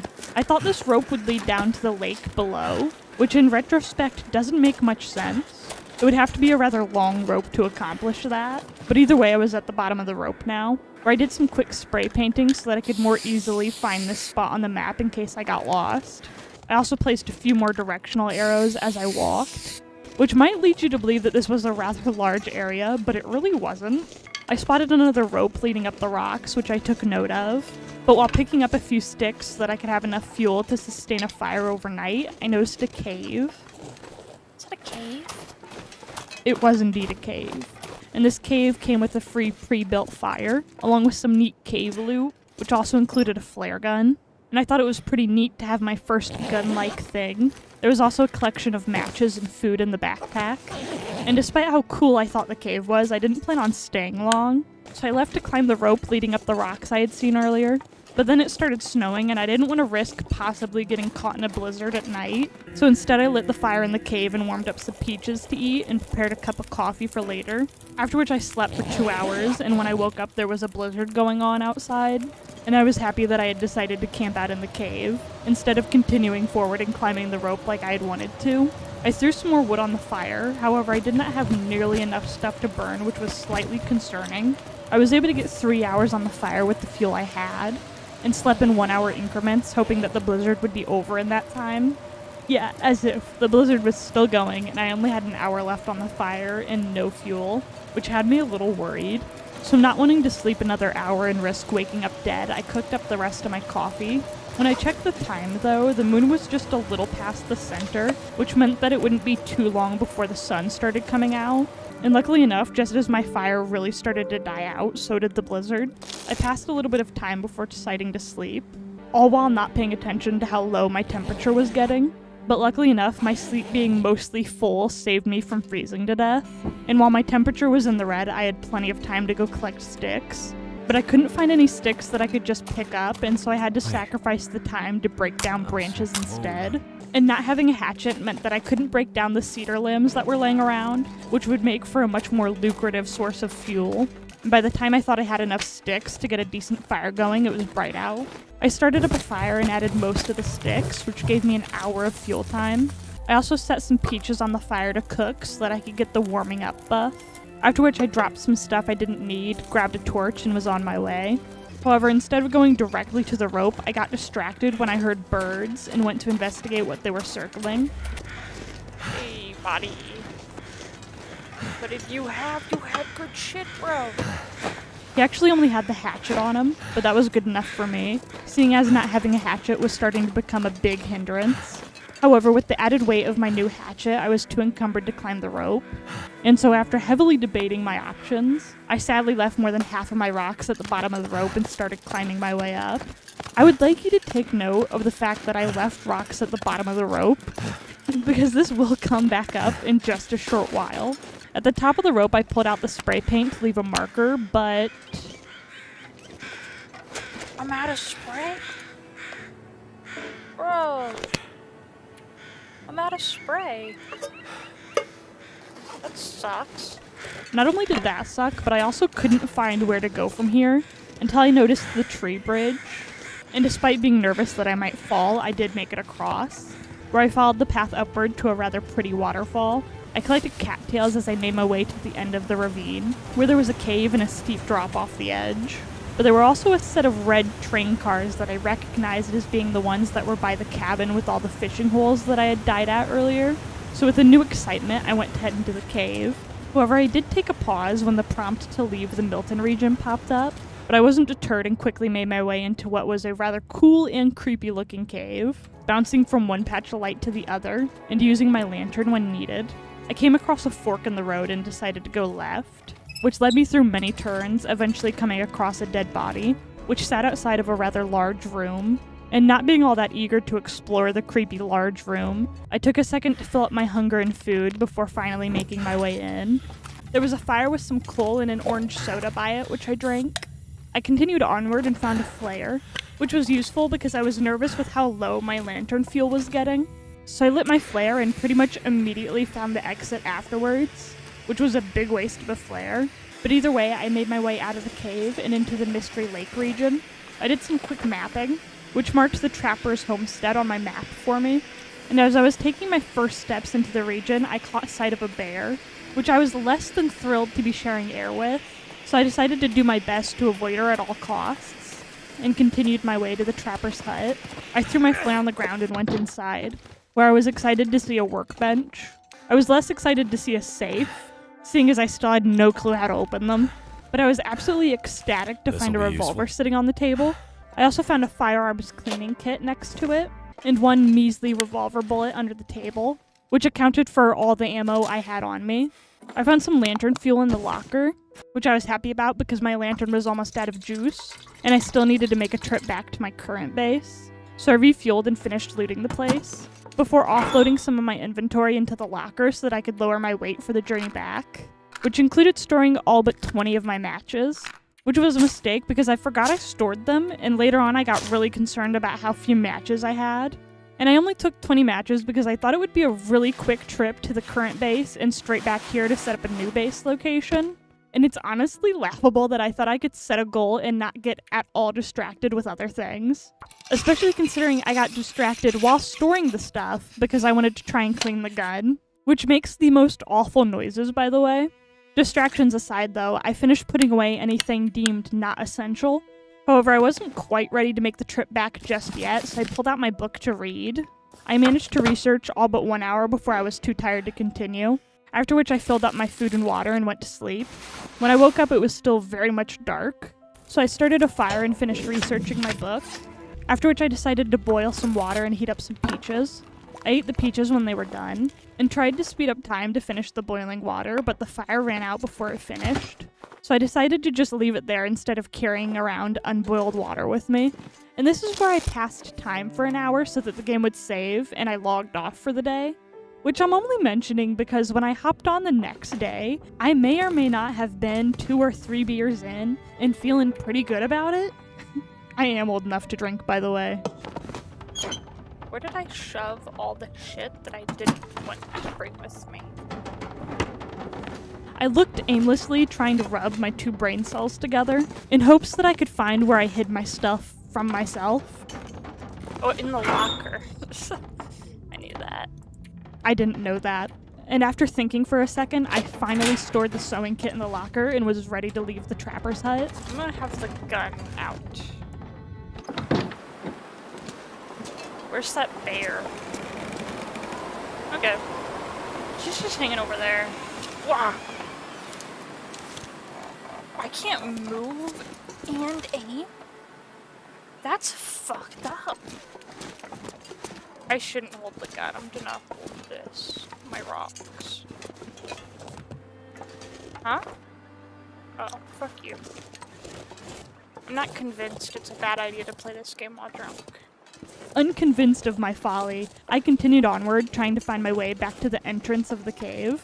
First by heading in the complete wrong direction, and then stopping to do some mapping so I could figure out if I was heading in the right direction, where I got really scared by the fast-moving bear pacing around, eventually leading me to almost run past the cave. No more gun, only stone. I actually don't know what my plan currently is. I kind of want to make that area my base, but oh, what did I just do? That's what I just did. Turn off. No, I kind of want to make that area my base, but the whole bear thing is quite the issue. You know, I get fucked up by the wolves at my base. I don't know if a bear is a smart idea. But I do need to move base soon. I've very much so depleted a lot of the resources around my area. But I feel as if with a gun, that looks like a portal. Right there. Look at my lobster claw of a hand. But I did find a gun and a hatchet, and that is fucking wicked. Fuck you. Eventually I found myself back at the tree bridge and carefully made my way across. Run the tree, run the tree, run the tree. I peeked over the edge to make sure no wolves were going to be waiting for me when I climbed my way down. Luckily I didn't see any, so I started making my way down. Is that a bunch of rocks? Those were indeed rocks, specifically the ones I left there before making my way up. Dude. I love rocks. What are all these rocks doing here? I still have a climb to do. If it tells me I'm heavy, I'll drop some of these rocks, but for now, they're mine. They made a great treat for a drunk Eric, though, so I picked them up and was on my way. Oh. Remember when I had spray paint? So useful. Despite being oddly bitter about a lack of spray paint, I made my way to the rope, where I had to drop half my rock supply so that I was light enough to climb up. But I hadn't realized that my sleep bar was rather low, which over time eats away at your carrying capacity. So I made my way back to the cave, where I started a fire and filled up my water and food bar before sleeping for 6 hours. And when I woke up, I was given the well-fed buff, which increases your carry weight by a small amount, so I was more than ready to climb my way up the rope. I did make the mistake of running part of the way there, and I was out of stamina when I reached the rope. I let my stamina regain while I picked my rocks back up, and when it was half full I attempted to climb up, but realized I wasn't going to make it to the top and went back down, where I fully let my stamina recharge before trying to climb it again. But when I had attempted to climb with just half stamina a second ago, it had massively drained my energy bar. Ah, Don't that hurts a lot. go down. I managed to make it back to solid ground without completely falling off the rope, and decided that going back to the cave and making a fire was the best thing to do. I was also completely out of water, and because I left my cooking pot back at the trapper's hut, I had to use a small can to boil some clean water, after which I laid down my sleeping bag and slept for as long as I could. And when I woke up, my fire was out and I was freezing. I failed to get a fire started twice before the third attempt finally started, and I threw all the fuel I had in it, which consisted of 3 whole sticks, and gave me a whole 31 minutes of duration. So I sat by the fire and ate a can of dog food to warm up a little, before lighting a flare and going to look for more sticks, which I had no luck with until I saw this cedar limb that with my new hatchet I could now harvest. It was a little risky because it took some time and my temperature was depleted again, but I wasn't dead, and so I made my way back to the cave to light another fire, using an accelerant this time to guarantee the fire would start. Adding in all the fuel that I had gave me a good 3 hours of duration on this fire, so I sat by the fire making water while the strong winds outside turned into a full-blown blizzard, which wasn't really ideal, and so I slept for 2 hours hoping that the blizzard would be gone when I woke up, but I wasn't that lucky. There were still a good 2 hours on my fire, so I cooked up some water before sleeping for another hour hoping the blizzard would pass, which it didn't, so I went back to boiling water. I also only had a single bag of ketchup chips in terms of food, and with 20 minutes left on my fire, I placed my bedroll down to pass time for an hour so that my game would save, and I could leave this mess for a sober Eric. But as luck would have it, when I looked up, the blizzard had stopped. I still logged off, though, with a newly formed opinion on playing this game while drunk. When I logged back on the next day, I ate the last bit of food I had, and slept for 4 hours so that I would have the stamina to climb back up. However, as I walked to the rope, I heard a wolf howl, so I located where it was and tossed a rock to get its attention.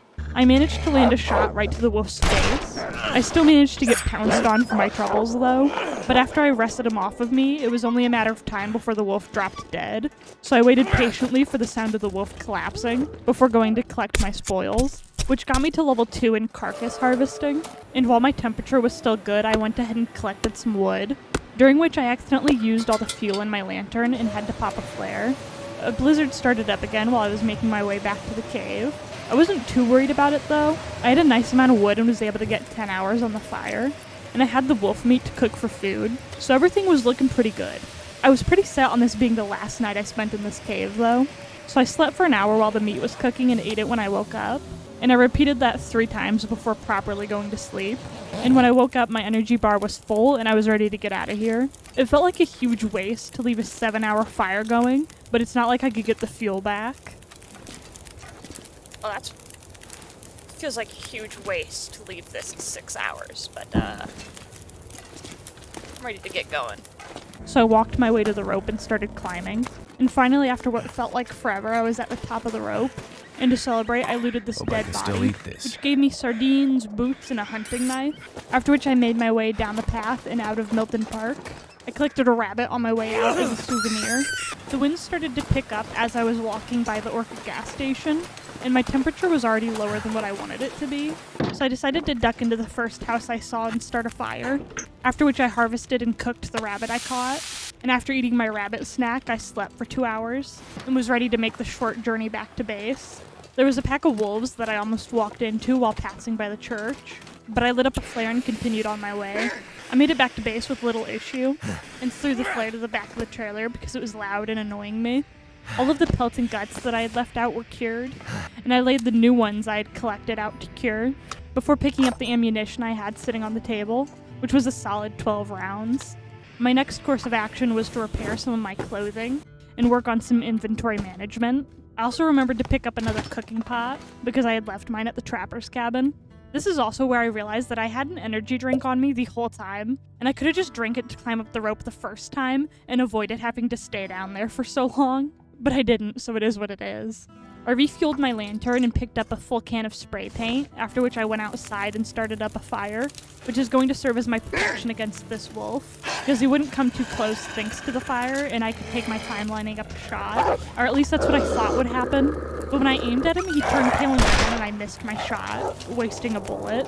I wasn't done with this plan, though, and so I lured him back around, and this time I shot twice, missing both times. And I really did want to kill him, but I didn't want to lose any more bullets trying to. So instead I went back inside to sleep, and when I woke up it was nice and bright out. And when I made my way out to warm up some food on the fire, I found the 3 shell casings for the bullets I had wasted. And after throwing some pork and beans in a pot to warm up, I was ready to try and kill that wolf again.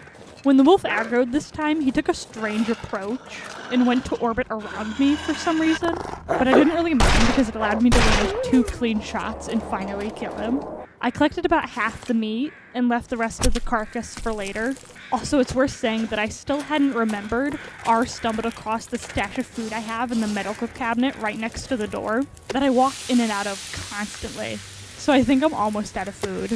That being said, I went back to the fire where I put the meat on to cook, before going back to harvest the rest of the wolf, after which I ate what had finished cooking and put the rest on to cook. I made my way back inside to drop off the hide and guts so they could cure, and then because I was looking for water purification tablets, I finally opened the medical cabinet, and the first thing I noticed was the coffee. I have coffee. Wait. I have food in here. Am I an idiot? Yeah, a little bit, but that's okay. I found it eventually. The next thing on my agenda was to organize my inventory, because I have to be light enough to climb the rope and not everything can come with me. One of the most important things to bring with me, though, was fuel for a fire, which I didn't actually have, so I went out to collect some, opting not to use my hatchet, because it had low durability and I didn't want it to break, so I stuck to collecting sticks, which don't burn for very long, but they'll do. I collected 15 sticks in total, and when I went back inside, I tried to break down the shelf in the back, but it got too dark and the game made me stop. So I had something to drink and eat before turning in for the night. However, I woke up fully rested and it was still dark. And not wanting to wait, I lit up my lantern and used that light to break down the shelf, which really wasn't the smartest thing I've done, because now the lantern that I needed to get through the cave system with was almost out of fuel. On the upside though, it was now bright out.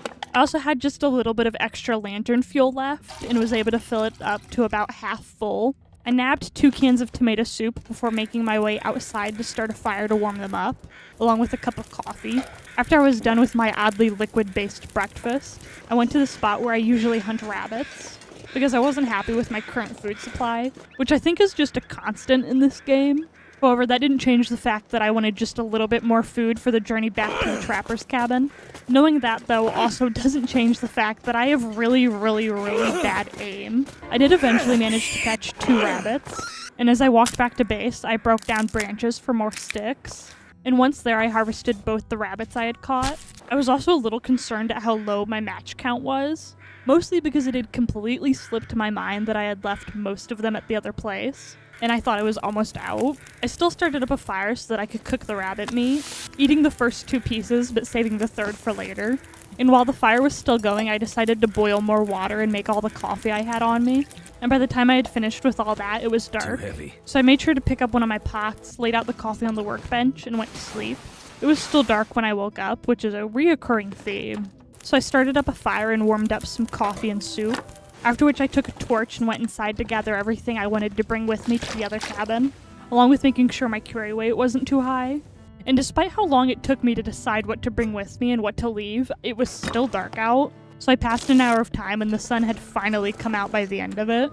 I drank the energy drink I had, mostly for the calories, but partly so that my energy wouldn't deplete too quickly. While crossing the bridge into Milton, I almost ran into a wolf, and hoping to avoid having to fight them, I lit up a flare and continued on my way. However, there was one really persistent wolf who followed me to the end of Milton, and when the energy drink I had wore off, it had given my character a headache. But more importantly, it had drained my energy bar, and I was once again gonna have to stop and rest so that I had enough energy to climb the ropes. And since I was gonna have to pause anyway, the meat from the wolf would be rather useful. So I threw my flare down and managed to shoot the wolf once before it took off, leaving a trail of blood to follow. The footprints led me across the bridge and into the farm that I couldn't find the key to earlier, which gave me the idea to come back here once I had found the wolf, so that I could cook the meat and sleep in the house, assuming I could find the key, that is. But I was feeling hopeful, so I continued following the tracks out of the farm and onto the path that takes you to the church. And I fully thought the tracks would take me to his dead body, but when I found him, he was still alive and running. I thought for a second that this was where the chase was going to end, because I really wasn't up for chasing him much further than this point. But then this dude turned around and ran right next to me, so I finished the deed and collected my loot, before making my way back to the farm and revisiting the body in the outbuildings, thinking I might have just missed the key around there earlier. I didn't. The key wasn't there. So I made my way to the main house, where I saw another wolf and thought I could take it down with no problem, thought being the key word there, because this dude juked me out at the last second, and instead of coming at me straight, he curved and went around the fence, and I wasn't nearly fast enough, and I got pounced on. And for a second I was pretty certain that this run was gonna come to an end, because my health bar was not looking good. I quickly applied bandages so I wasn't actively bleeding, before applying some antiseptic and going back to hunting down the key, because I really needed a building to recuperate in now. I noticed a truck, and as luck would have it, the key was inside along with a chocolate bar. I think I heard that wolf die. The wolf did die, and I also found the body, but the option to harvest it didn't come up, so I had to leave it. Which was for the best, honestly. If I had tried to harvest it, I would have definitely died. I made my way into the farmhouse, where my temperature immediately started looking a lot better. My next step was to start a fire to cook food, and while that was cooking, I raided the house for materials, checking the fridge first, where I found a rotten rainbow trout, and sitting in a box across from that was a box of ammo, which was much more useful than a rotten fish. I took note of the stuff in the back room before making my way back to the stove to eat what was cooked, which got me to level 3 cooking. I did some looting before heading to sleep for 6 hours, and when I woke up there was still some daytime left, so I went out to harvest the wolf. I'm not sure why it wouldn't prompt me to harvest the wolf earlier, but either way I got a good amount of meat from it and stole the hide. It was night by the time I was done harvesting, so I made my way back to the farmhouse. I lit my lantern so that I could find my way to the stove so that I could cook the wolf meat I had just collected, after which I slept for the rest of the night. It was still dark when I woke up fully rested, so I spent the rest of the night preparing to leave in the morning, which included looting the rest of the stuff in this house, and then dropping most of the stuff that I had looted because I was too heavy. I stepped outside and did some mapping before making my way back to Milton, and somehow I went the wrong direction, and instead found myself by the houses in the back of Milton. I did find some birch saplings though, so I collected one of those, and continued my way up to this house, which I hadn't looted yet. I found some more matches, which was nice considering I only had one left, along with a jerry can that had a ton of fuel still in it. I also came to the realization that I had left my cooking pot back at the farm, so I had to make my way back to the farmhouse, where I also stopped to break down the stuff sitting on the porch for wood. Dark out The here. sun had gone down by the time I Time to was look for done, shelter. and so it looked like I was gonna spend one more night in this place. So I picked up my pot before making my way to the bedroom to sleep through the night, and when I left in the morning a wolf spotted me, and not wanting to pause for wolf shenanigans, I lit a flare. The wolf followed me all the way to the bridge, but got distracted by a deer, and I made my way through the town of Milton for the last time, before making my way up the path through Milton Park and throwing my flare over the edge so that I could climb down, going straight to the second rope before my reduced fatigue could wear off, and had a very pleasant walk to the cave. I also remembered that I had more spray paint on me, and so I happily marked my way through the cave.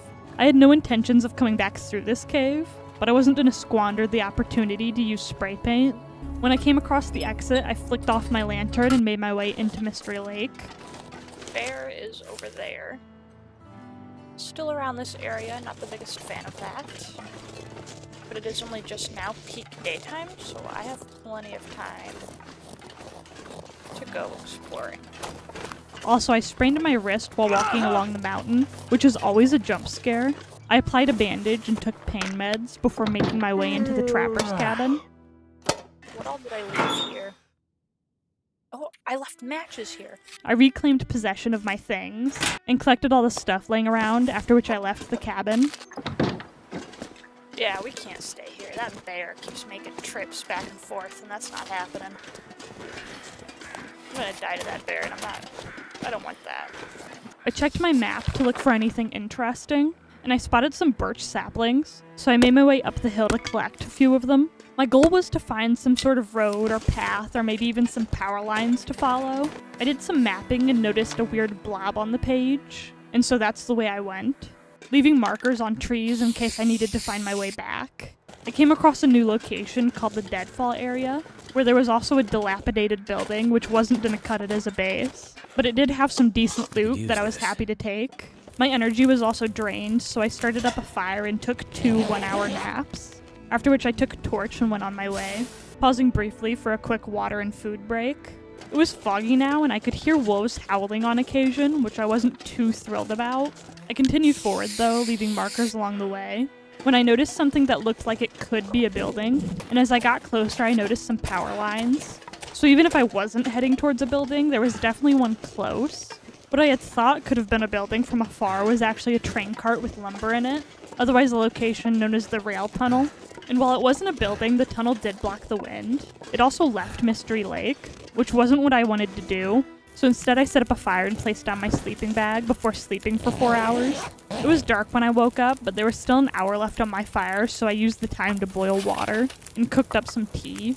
I'd actually thought it would be bright out by the time I finished cooking, but it wasn't. So I added more fuel to the fire and slept until sunrise. And with the last hour of my fire, I warmed up some soup and coffee for breakfast, after which I took a torch.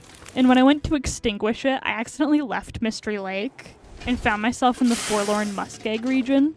I decided that since I was here, I'd just peek my head in a little bit to do some quick mapping, which showed me the location of a frozen corpse, so of course I had to go and see what that was about. I found a couple useful things, including a flare and some more food. I also got a good view of my surroundings, which were rather bleak and desolate, excluding the bright red train car that was just a little ways down the track. The wind started to pick up as I walked my way to the red train car, and with no houses or shelter in sight, I had my fingers crossed that I could enter at least one of the train cars. By the start of hour 15, I had made it to the carts and discovered the poacher's camp area.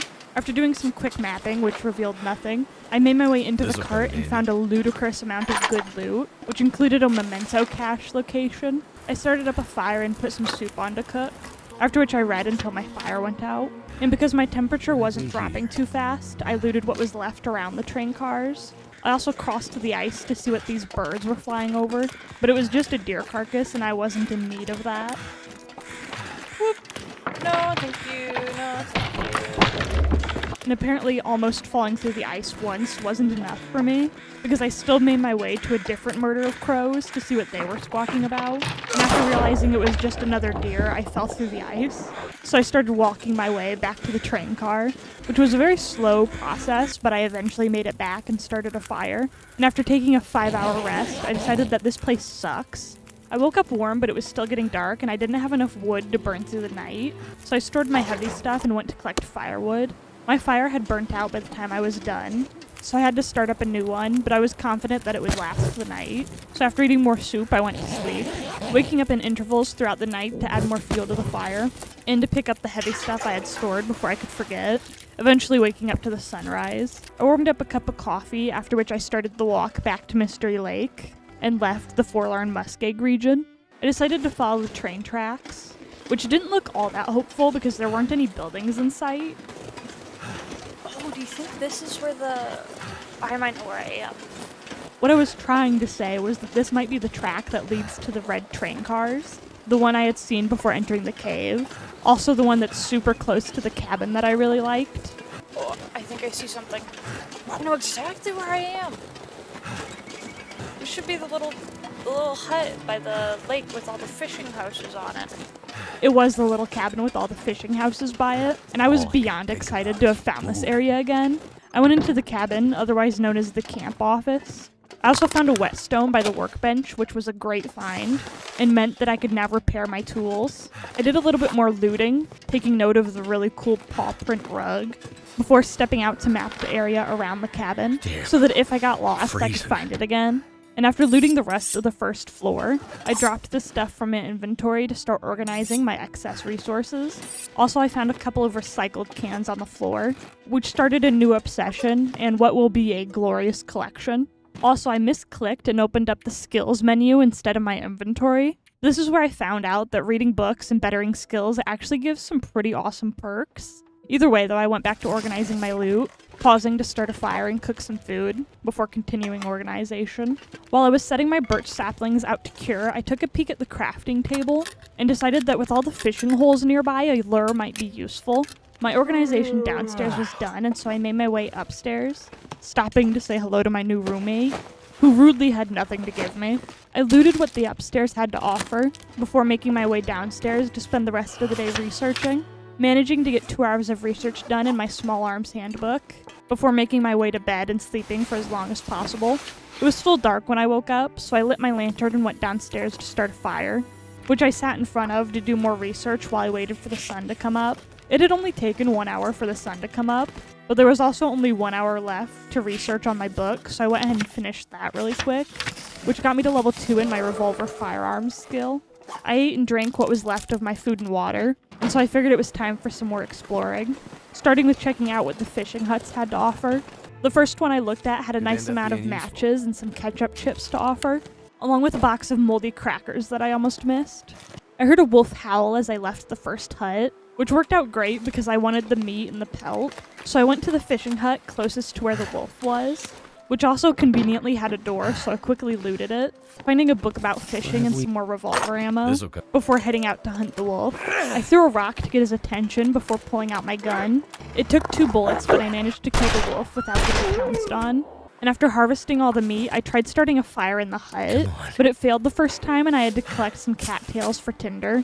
My second fire attempt was more successful than my first, and so I went about cooking the wolf meat. I broke through the ice while the meat cooked, thinking that I could fish while I waited, but I had left my tackle at my base, so that wasn't gonna happen. I collected the hide and guts after my food and water were full, and after closing the door to the fishing hut, I made my way to a nearby cabin, which had a note by the door giving the location for some MREs. I picked up the key and crowbar sitting by the door and went inside. There was nothing particularly fun or interesting in here, but I collected what loot there was, before making my way back outside to continue looting the fishing huts. I was only able to finish looting 1 more hut before a fog started to roll in, so I did some quick mapping before starting a slow walk back to the cabin. It was quite frankly an agonizingly slow speed, but I did eventually make it back to the cabin, where I went upstairs to sleep until my energy bar was full, waking up to an aurora. And pleasantly enough, the aurora looked really cool in this place, and didn't creep me out nearly as much as it typically would. The outside was just as cool, but still too eerie for my taste. I did find and turn on the radio, which had a funky little tune playing, and rudely when I went to read my fishing book, the aurora ended, making it too dark for me to read. So instead I lit my lantern and went about organizing my loot from the previous day, and set the guts and pelt I had collected out to cure, after which I turned my lantern off because it was starting to get bright out. And I wanted to go back out. There was, however, a rather thick fog, and I had no intentions of getting lost in it, so I went back in to continue emptying my pack. I was starting to accumulate a rather impressive collection of spare tools. I also decided to start keeping excess clothes instead of breaking them down for resources. After I was done organizing my stuff, I lit a fire to cook the wolf meat I had collected. I was a little goofy and originally started the fire downstairs, but this stove only had 1 burner, whereas the one upstairs had 2. So I went up there to cook the rest so that I could multitask and also replenish my water supply. However, I'm not that good at multitasking, and I managed to burn the last piece of meat while making water. It was midday by the time I was done cooking, and while it was a touch windy out, the fog wasn't an issue anymore, so I left to explore and loot things around the lake. I looted another fishing hut, finding wood and a cup of herbal tea. I spotted a green backpack on the ground which had a can of sardines in it. There was a cluster of cabins across from the backpack that I meandered my way to. I was really hoping to find a rifle in one of the cabins, but the first one didn't have anything notable in it, and I found a box of revolver ammo in the second, which meant I had 38 rounds, not including what was already loaded in my gun, and there was once again nothing of note in the third cabin, but I did take a 2-hour nap before trailing my way to the last cluster of cabins, or I really should just say the last cabin, because the other 2 were not in functioning order, and I think I found the homeowner just a few feet in front of the cabin, who was also not in functioning order. Just a little nubfoot. He got munched on by something. I found a note by the door, most likely left by the dead guy, and I had a hunch that he was probably killed by wolves. Inside, there was a nice amount of food and fire materials, but unfortunately no rifle. And with dwindling daylight, I started the long, encumbered walk back to base. The lake did have a really cool vibe about it, though. I eventually made it back to the cabin where I ate and drank some herbal tea, before going to sleep and waking up to darkness. I started a fire upstairs, which I used to boil some water, and while I was waiting for the water to boil, I researched my fishing book for 2 hours. I repeated that twice, boiling 8 liters of water altogether. It was bright out now, but there was only an hour left of my fishing book to research, so I finished that, which brought me to level 2 in ice fishing, and I hadn't even tried ice fishing yet. My inventory was rather full and heavy, so I spent some time sorting through it. There were also a good amount of cans to add to my ever-growing collection. After my inventory was dealt with, I figured it was finally time to do some fishing. By the time I had made it to a fishing hut and broke through the ice, the wind had picked up quite a bit, which had me a little worried, but it still looked too clear to be the start of a blizzard, so I fished for an hour. I didn't manage to catch a fish, but I did catch a chill, so I started a fire to keep me warm, and tried to fish for another hour. It really looked like I was gonna walk home empty-handed, but at the last second I caught a smallmouth bass, which I threw on the fire and ate as a little fishy treat. I also remembered that I had made a fishing lure, but I hadn't actually equipped it, so I would have to wait till next time to see how that worked. For now though, I needed to collect some more firewood while there was still daylight left, after which I went back to the cabin to break down the junk laying around, which also gave me some reclaimed wood. I used said wood to start a fire to cook some food, after which I went to sleep and woke up to the sunrise. I went downstairs to see how the guts and saplings were curing. The guts were half done and the saplings only had about 6% to go. I repaired my can opener and went to store my heavy firewood materials in the filing cabinet next to the wood stove, which I somehow forgot to search, and it was mostly empty except for the welcome Someone's surprise of stash. coffee. So after storing my stuff and cooking up all the coffee I could, I made my way onto the lake to find the dam. I figured that if I used the supply cache marker and just followed the ice, that finding it shouldn't be too difficult. I paused to do some quick mapping, during which my coffee wore off, so I drank another one. And despite hoping that I could just follow the ice the whole way there was a sharp turn in the opposite direction of where I needed to go, so I had to venture into the woods, which led me to this tiny hut thing. I assumed it was for deer hunting or something. Either way, it had a box of rifle ammo and a broken arrow to offer. I stepped out and did some mapping to make sure I was still on the right track before continuing on, and after walking through a small ravine, I saw a bridge in the distance, which I assumed would take me to the dam. And at this point, I still didn't recognize where I was. And after climbing one more hill, I made it to some train tracks, discovering the train bridge location. Oh! Have I been here? I think I've been here. That's insane. I had been here before, more specifically in my first save, where I got scared and burned myself alive by hopping into a fire. Crazy how we've come full circle. I looted the 2 trailers, finding mostly food and clothing. I took a second to swap out my clothing, and looted the truck by the bridge where I found a survival tip, which was just the location of the cave that I used to get here, which might have been useful had I not come from Milton. Either way though, I was ready to enter the dam, closing it behind me because I was irrationally worried that something might follow me in. I looked around the yard, wanting to be thorough with my looting, and found this book hidden in the snow. There wasn't anything else out here that I could find, so I entered the dam. I was also already encumbered, which wasn't great. Nevertheless, I lit my lantern and got to looting. I won't mention everything I picked up, but I will mention the noteworthy things, like the extra storm lantern I found. This place made a lot of creepy ambient noises that I didn't appreciate, but I did appreciate finding this jerry can with a nice amount of fuel in it, considering how dark and creepy this place was. Yeah, this whole building creaks and I really don't like it. This isn't even a horror game. Like, absolutely nothing was going to come out and attack me. The ambient noise just makes such a cool atmosphere. And even though I found it very unsettling, I was having a good time. I found this really cool underground section that I decided to leave for after I was done looting this section. I found this fire striker, which I thought was cool and useful. I don't think I actually use it all that much though. There was also this insulated flask that I found. Probably also useful, just not for me. Cool thing to find and have though. What would really be cool and useful though would be if I could take and decorate my base with the posters hanging around. I probably should have made my way back to base Feels at like this a lot of point gear. because I was extremely encumbered, and I was already planning to have to take 2 trips to collect everything, but instead I headed up some stairs that I found into a very cluttered room, which I promptly got to looting, finding another box of rifle ammo, which will be great for my non-existent rifle. My lantern was getting a touch low on fuel, and instead of just refueling it, I popped a flare instead, which wasn't nearly as good, but it did give some barely cool walk with this much atmospheric gear. lighting, which I thought was neat, and so I continued looting, almost completely missing this very hidden revolver. It's another one of the gun that I already course. have, but it's cool to have 2 revolvers. I looted the office section, which was separated from the rest, and once this area was clear of loot, I went back downstairs to the lobby, where my flare went out, and I remembered that I had a jerry can full of fuel. And with my lantern once again equipped, I went down the tunnel I saw earlier.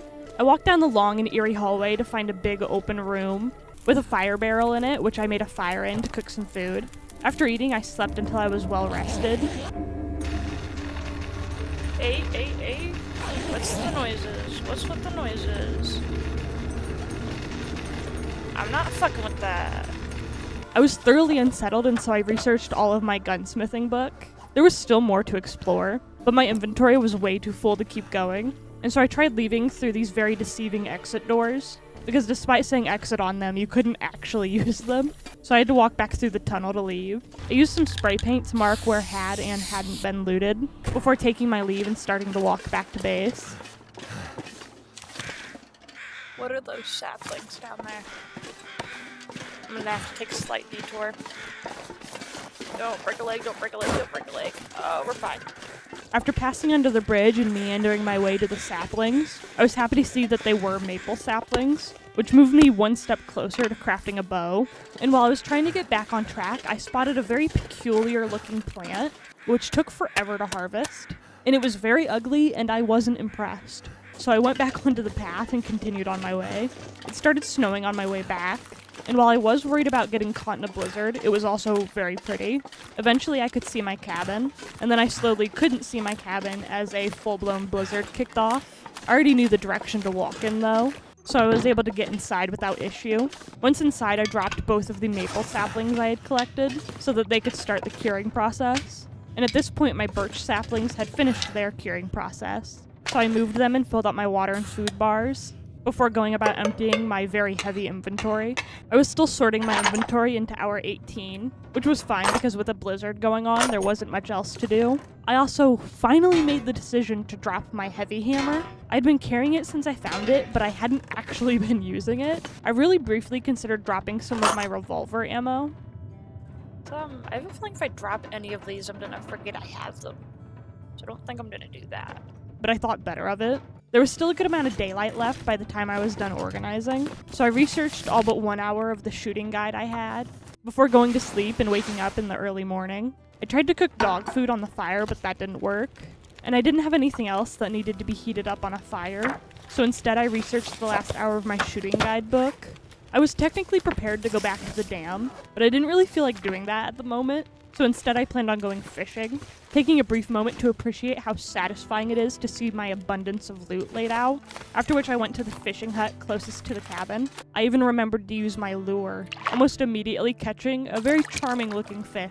I fished for another hour and at the very last second caught another fish, after which I heard a wolf howling and overall making a lot of ruckus, so I went to put a stop to that and found him further out on the ice. I chucked a couple of rocks to get his attention before leading him to the hut I was hanging out in. I still managed to get pounced on even after landing a shot to his face, but I hadn't actually been injured and so I gave chase. You really shouldn't last much longer. I shot him and stabbed him. The snow was starting to pick up, but there wasn't actually any wind, so I figured it was probably fine. And after reaching the end of the lake, the wolf turned around to run the other direction, which just so happened to take him right past me. So I handled business and collected my earnings, during which the snow that I had said was fine quickly turned into a blizzard.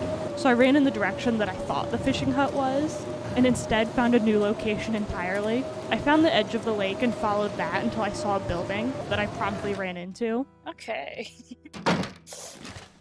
Oh, I'm surprised that worked for me. This was one of the cabins that I had looted a handful of days ago, and with nothing else to do, I broke things down until I was tired enough to try and sleep through the blizzard, and hopefully the night. That didn't really work out for me, and instead I woke up in the middle of the night, during an aurora no less. It wasn't all bad though. The radio played a funky tune that I did a little dance to before leaving the cabin. And despite having an overall very creepy, unsettling vibe, the weather was clear and it was bright enough to walk to my cabin. It was kind of pretty if you blocked out the ominous droning. Wait, there's a wolf. Oh, there's a bunch of wolves. There's a bunch of wolves! What the fuck? Needless to say, I got scared by the wolves and ran back to shelter. In my defense though, they did have bright green glowing eyes. I spent the rest of the night sleeping and passing time until it was bright enough to walk back to my base. The wolf pack was still where I had seen them the night before, and at first I was going to try and avoid them, but then I thought about how much food I could get, and so I tried making a fire because wolves would only come so close to it, but that failed. And one of them had actually ventured quite close to me while I had been trying to do that. So I pulled out my gun just as I was spotted and managed to shoot the wolf twice. But that wasn't enough to kill it, at least not yet. It was probably going to run off and die somewhere nearby. The other two wolves were moving closer to see what was going on, and I was able to shoot another one, which sent them both running. I ran after the one I had shot and was able to take it down with 2 more bullets. The one I hadn't shot yet was making its way back. And after shooting 3 bullets at him, he wasn't dead. I was a level 3 with my revolver, so extra strong wolf aside, that was pretty neat. I waited for him to run my way again before feeding him another bullet, and that was all 3 of the wolves down. I tried setting up a fire by one of them, but it was too windy, so instead I started a fire in one of the fishing huts, where I stayed for a second to warm up and cook my fish. And after I was warm and my fishy dinner had been eaten, I made my way to the nearest wolf carcass and harvested all of it. It was also only midday at this point, so I was feeling pretty confident that I could finish harvesting all 3 wolves before dark. I stored all but one of the pieces, which I cooked and ate, and it was exceptionally foggy when I stepped out of the hut. And if I wasn't feeling so impatient, I might have waited to harvest the other wolves, but I really wanted to be done harvesting before dark. So I walked in the direction that I vaguely remembered one being in, and after a second I heard the crows, and so I went in that direction figuring that they were probably circling one of the wolves, which wasn't the case. They were circling the guy with the munched on leg, and now I was off path. However, by pure dumb luck, I did find one of the wolves just a little while later. I found my way back to the hut with my fire still somehow going, and collected up all of my loot before leaving again to find my base cabin. I think I might have forgotten about the 3rd wolf, but that's fine. I had gotten more than enough pellet guts and food from just the 2. Luckily enough, the fog had started to clear at this point, because I had been walking in the opposite direction of my base. When I got to base, I dropped the pelts and guts to start curing, before going upstairs to start a fire to cook the wolf meat. It's actually time to sleep. Let me actually eat first. Do I want to eat? I don't know if it was a good idea to cook it all or not, but it's too late. I've already done it. I woke up midday to what sounded like a blizzard. I decided that I didn't need to carry all the food on me, but there wasn't any counter space. So I made the decision that my can collection needed to be moved. I lined them up one by one along the ledge of the wall above the stairs. I even added this cute little spray paint decoration. Nice. And with all my newly freed counter space, I laid out most of the meat, only keeping a few pieces in my inventory. It still sounded like there was a blizzard going on outside, so I entertained myself with busy work around the base, starting with researching my sewing book, after which I repaired my clothing until it got too dark and went to bed. I woke up in the middle of the night, so I lit and refueled my lantern using the light to continue repairing my clothes. And even though I had an excess of stuff, I didn't want to waste it. So after my first repair attempt failed, I lit a fire which lasted long enough to repair one of my items. An aurora started as I was finishing that repair though, and I was able to get one more in before it ended. I had to collect more cloth from my workbench, and at this point it was bright outside. I continued repairing my clothing until they were all above 80%, which took till about midday. I had also earned level 2 in mending, which was pretty neat. I sharpened some of my tools before leaving my cabin, with my only goal being to meander around. And while watching some birds fly overhead, I spotted something. Ooh, what is that? I want to be up there. And so going to check out the cool tower was now on my to-do list. So I was going back to the dam, by the way. I hadn't forgotten. I just wasn't ready to make the journey back yet. Instead, I wanted to check out the red derailment further down the track. I found a simple toolbox along with another pry bar to add to my collection. I also scored 10 more rounds of ammunition for my revolver. There was a deer carcass along the back of the derailment, and so I stole its hide and guts before continuing down the track, where I ran into a familiar sight. I do believe this is the yellow train car I spawned by during my first run. I found another pry bar and hunting knife to add to my collection, and while walking up to see what this sign was about, I discovered the train loading area, which is when I realized that if I just followed this track, I would be at the dam, which would be a much easier route to take than my previous one. But despite being close to the dam, I did decide to go back to the cabin, because the wind was picking up a touch, and paired with the fog, I was worried about being caught in a blizzard. My worries were a little unfounded, and the weather stayed mostly clear for my walk back. I laid out my deer hide and guts so that they could cure.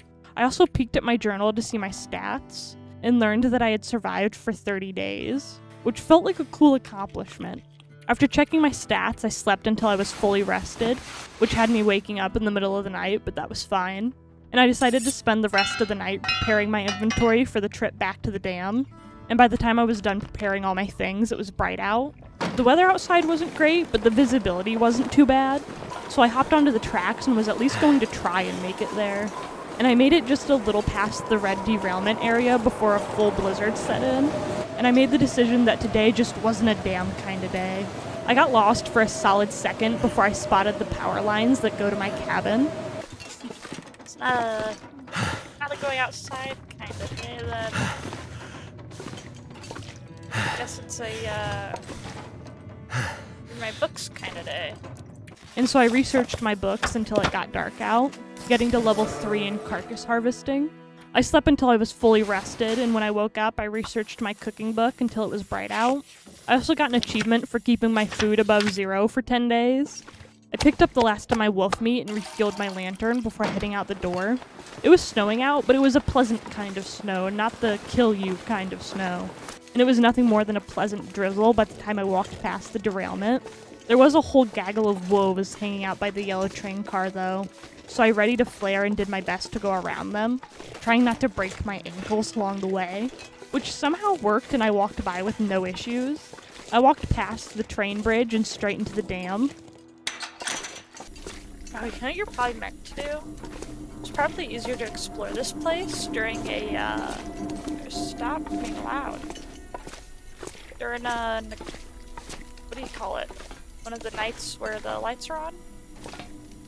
An event? What I was trying to say was that during an Aurora event, the lights would probably turn on, and it would be easier to navigate the place without needing a lantern. And while looking for loot, I found this rope. There was some loot up here, but nothing crazy interesting. And I found a door which I thought was gonna take me outside. Oh. Dude, rest in peace. He's got bloody bandages. He must have gotten fucked up, my Hope nobody guy. needs this anymore. I had a sneaking suspicion that he wouldn't be needing supplies anymore, so I stole them and continued on my way, looting what I found as I went. The path ahead kept going down, and I was making sure to look behind and underneath everything, in the hopes that maybe some really cool loot, or maybe even a rifle, would be hidden just out of sight. I went through a long tunnel that started taking me back up, and I was being very thorough in my looting, making sure to open all containers, which included this microwave that I found a coffee inside of. And then finally, in the last room, I found what I had been on the hunt for. This'll be useful. Ding rifle. I knew it was going to be worth running all the way down here. Oh, this has to be the thing. MREs, yeah. That's what I originally came down here for. I think I had actually forgotten about the MREs until I found them. I was just blindly trusting that going through the effort of exploring the big dam would be rewarding in the end, because that's just how games typically work. With all my loot collected, I was ready to leave. I popped a flare to light my way back, taking my time to double check that I had looted everything. I found an exit which opened up to a new area called the Winding River. Oh, parkour? Parkour? I'm not doing parkour. It'd be really dumb to lose the save to parkour. I also didn't know how to get back to my base from where I was, so I tried going back inside. Huh? How do I enter? Let me back in. Let me back in. Let me back in. Can't get back in. I searched around hoping for a hidden door somewhere, but there wasn't one. And so I had a quick snack break to hype myself up. Looks like I am doing parkour. Parkour time. I wasn't happy to be doing parkour. And what made it worse was the slight push that would happen every once in a while, making me think I was gonna fall off the edge. There was a funny little wolf down there, though. Just giving a wolf down there. You fucked, wolf. I safely made it to the other side, and was able to climb my way back into the dam. And I was all the way back at the end of the dam again, so I had to restart my long walk back out of the dam. I did find a knife that I had missed when looting earlier, though, so it wasn't all bad. I think this is where I exited. Yeah, it is. We're just not gonna do that again. Let me back in? Yeah. Oh, wait. This'll come in handy. Did you shoot this? Why would you shoot the wall? It opens easy. Once I was back in the upper dam, I started a fire, which got me to fire starting level 3, and took a 2-hour nap. And after waking up, I picked up my bedroll and lit a flare before traveling back to the front of the dam, where I went about marking areas that I had already searched. I stored some of the loot in a locker at the entrance before going back in to finish looting. There really wasn't anything to collect of note, but I did accidentally throw my flare and it made a really funny noise. The last room to loot had a safe in it, which I still didn't know how to open. I assumed you had to find the code laying around somewhere, but that's not the case. You can guess the numbers. I just didn't know it at the time. I found an assortment of loot littered around. Overall, nothing I didn't already have a good amount of. And my lantern ran out of fuel while I was breaking down a crate. So I lit up a torch before marking this area as searched, which was it for the dam. And I was ready to walk back in the dark, but it was snowing and looked like the start of a blizzard, so I went back inside. And after setting up my sleeping bag for the night, I slept until I was fully rested and woke up at about midday. Also, I remembered at the last second that I had stored stuff in this locker, so I collected my things and filled my water and food bars before leaving the dam and starting the walk back to base. There was still a gaggle of wolves by the yellow cart, and my attempt to sneak past didn't work as well this time around.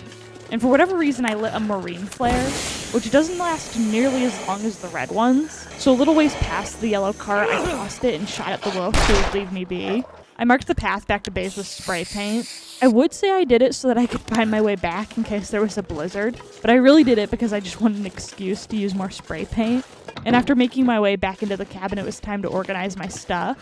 But what I currently had laid out looked cluttered and unorganized. So I took everything off the counter and threw it into semi-organized piles before going about storing everything where I thought it would be most convenient. I was still organizing stuff into the 21st hour, which might look boring, but I was having a great time. It got dark out while I was still organizing, so I went upstairs and slept as long as I could, which wasn't long enough because it was still dark out when I woke up. I wanted to go back to my organizing though, so I lit my lantern and got back to it. I didn't have nearly as much food as I thought I had, but I had plenty of ammo to collect more meat if I needed to. I organized my extra clothes into the dresser upstairs by the bed, after which I cooked up all the teas and coffees I had. I also used up all the Aqua Pure tablets I had, and by the time I was done with all that, it was midday, and I had a very full inventory, so I slowly made my way downstairs to lay all my drinks on the countertop. I finished my organization by putting all the cured stuff by the workbench, and laying out my extra tools on the counter space by the stairs. I do believe that is everything organized. There was only one more thing I wanted to do, and that was to move my can collection. I decided to line them up on the railing next to the beds. One more left. I didn't have quite enough to fill the whole railing. That's a pretty good start. I love my cans. I decided to eat the 2 cans of dog food I had, both because I was hungry and so that I could add 2 more cans to my collection. I was still hungry after the dog food though, so I went upstairs to cook the can of tomato soup I had, after which I lined the 3 cans along the railing and went to bed for the day. I woke up in the middle of the night and marveled at my can collection before stepping outside to see what the weather was like. There was a full-blown blizzard going on, and so I went back in to start a fire and research the night away. It was bright out by the time I was done researching my book, So after a breakfast of chocolate and coffee, I went out to do some hunting. I spotted the deer that had been hanging out around my cabin for a while now, and despite not wanting to kill her, I did anyway, and then I felt bad about it. I collected the meat, hide, and guts, and made my way back inside as a blizzard started. I really like to go look at the, whatever the thing up on that mountain was, but kind of all just depends on the weather. After laying the hide and guts down to cure, I started a fire to cook the meat, eating the first two because I was hungry. I broke down some wooden things around the cabin for the wood, after which I stored some of the heavier items in my inventory and went to bed for the night. I woke up on the early morning of day 36, with the plan to make it to the red tower I had seen a few days prior. I didn't know how to actually get up there, and I didn't want to get lost trying to figure it out, so I left a few spray paint markers so I could find my way back. I did find a rabbit grove area, which was pretty neat, but that wasn't the main goal of this trip, and so I marked it for later use and continued on this vaguely path-looking route. After climbing up a very steep hill, I saw a fence and figured that I had stumbled onto the path up, and when I got all the way to the top, there were some bridges that I doubt would pass an inspection that I had to make my way across, and it was very pretty up top. I also learned that if you map from a higher vantage point, it will uncover a much larger area. I looked over the edge of the forestry lookout and could just barely see the cabin in the distance. After climbing to the top of the lookout tower, I found a very quaint little room, which was stocked with quite a lot of loot, including another box of rifle ammunition, and another hatchet to add to my growing collection of extra tools. It would have been really neat to have a base up in the lookout tower. However, it would be really inconvenient to have to track all the way up here every time I left base, so maybe not. I made the walk back down the trail and onto the track to go back to base. It was only about midday, and I had thought the trek to the lookout tower would take me a lot longer than what it did. So I decided to spend the extra time collecting firewood on the walk back. Look at the trees sway. That's so cool. I've never stopped just to look at it before. After I was done staring at the trees, I made my way into the cabin and stored the wood I had collected, along with putting away the stuff I had collected from the forestry lookout. And 4 of my wolf pelts were finished curing, which meant that I could get started on making the wolfskin coat. So I did the first hour of the 25 total that would need to be done, after which I put away the rest of my loot, and spent the rest of the night working on the coat, leaving only 16 hours left before I called it a night and went to bed. I slept through most of the next day, and decided to use the light left to once again work on the coat until dark. After going to sleep, I woke up in the middle of the night, and decided to pass the night by researching my growing pile of books. By the time I had finished both my Small Arms Handbook and the Wilderness Kitchen Handbook, it was midday, and my fire had gone out, so I went about relighting it so that I could cook some peaches and coffee for breakfast. And despite the fact that it was snowing pretty hard, I didn't want to spend another day inside, so I left with no real objective in mind. I did notice, though, that because my fire was still going, there was smoke coming out of the chimney, and I thought that was a really fun detail. I also decided that because I was out of meat, I would spend some time fishing. What? My fishing line. And somehow I didn't have what I needed to make another fishing line. So I switched gears and decided to go hunt down one of the wolves I heard howling not far from my base. And after harvesting everything he had to offer, I made my way back inside, where I started a fire to cook the meat, after which I slept and lined up a few more cans along the railing. I briefly considered going out and doing something while the weather was nice, but I really wanted to get the wolfskin coat finished, and so that's what I spent the rest of the day doing, managing to finish it just before it got completely dark out, and it looked very fancy and sleek. It also offered a +4 to wind chill and temperature, and I used what little light there was left to start making the survival bow, before calling it a night and going to bed. It was dark when I woke up, which I thought was rude, so I boiled more water until it was bright out, after which I finished the bow, and started a fire to make fire-hardened arrows, starting hour 23 with a new toy to play with. However, that was gonna have to wait because I could hear a blizzard starting to pick up outside. I did peek my head out to see maybe if it was just windy out, but there was definitely a blizzard going on, and so I was stuck inside with nothing much to do. So to pass time, I looked through the crafting menu and made myself this really fancy lure. And after I had cleaned and sharpened some of my tools, the weather had quieted down. And while visibility was still low, it wasn't loud or cold out. So while bow hunting was off the table, I decided to use the new lure I had made. I left a mark at the edge of the lake so that I could maybe find my way back if I got lost. I didn't really need to though, because as I was walking to the fishing hut, the fog went away. I still decided to get some fishing time in though, so I fished for an hour and caught nothing. And at the start of my second hour, my line snapped. So clearly fishing just wasn't for me. The sun was just only starting to go down though, so I used the rest of the daylight to collect some cattails, after which I made my way back to base and went to sleep for the night. It was early morning when I woke up, which meant that this was going to be a good day to try my hand at bow hunting. I put away anything I wasn't going to need on my way and drank my last cup of coffee before heading out the door. My goal was to hunt rabbits, because I figured the fire-hardened arrows I had wouldn't be very effective on anything larger.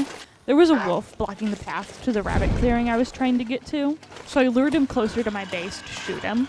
I missed my first shot before downing him with the second. Hunting wolves wasn't really my main goal at the moment though, and it took me forever to get this bow and I really wanted to use it. So I left the body for future harvesting and went to find rabbits. I managed to hit a rabbit with my first shot, which was very misleading because I sucked at bow hunting. That first shot was just dumb luck. I even missed when the rabbit was coming right at me.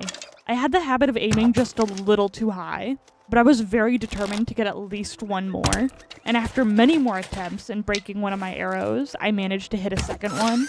And reinvigorated with menial success, I tried for the third. Haha. That one broke. Yeah, that one broke. Which I managed to get after breaking another arrow and ricocheting a different one off a rock. It was also midday at this point and I was well over the bow. I figured I would stick to my guns and rocks from here on out. There was a wolf quickly making his way to where I was. I assumed he smelt the rabbit carcass on me, but he was dealt with quickly. However, while I was trying to put a marker by the body so I could find it later, another wolf tried to sneak up on me. I missed my first shot, so I followed him and handled business.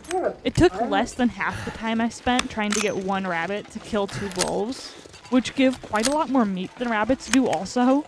To be fair though, on harder difficulties, you'll risk getting parasites if you eat wolf meat, or any carnivore meat really. So eating the wolves is only a luxury you get on Voyager or Pilgrim. Either way though, I had 3 rabbits and 3 wolves to harvest now.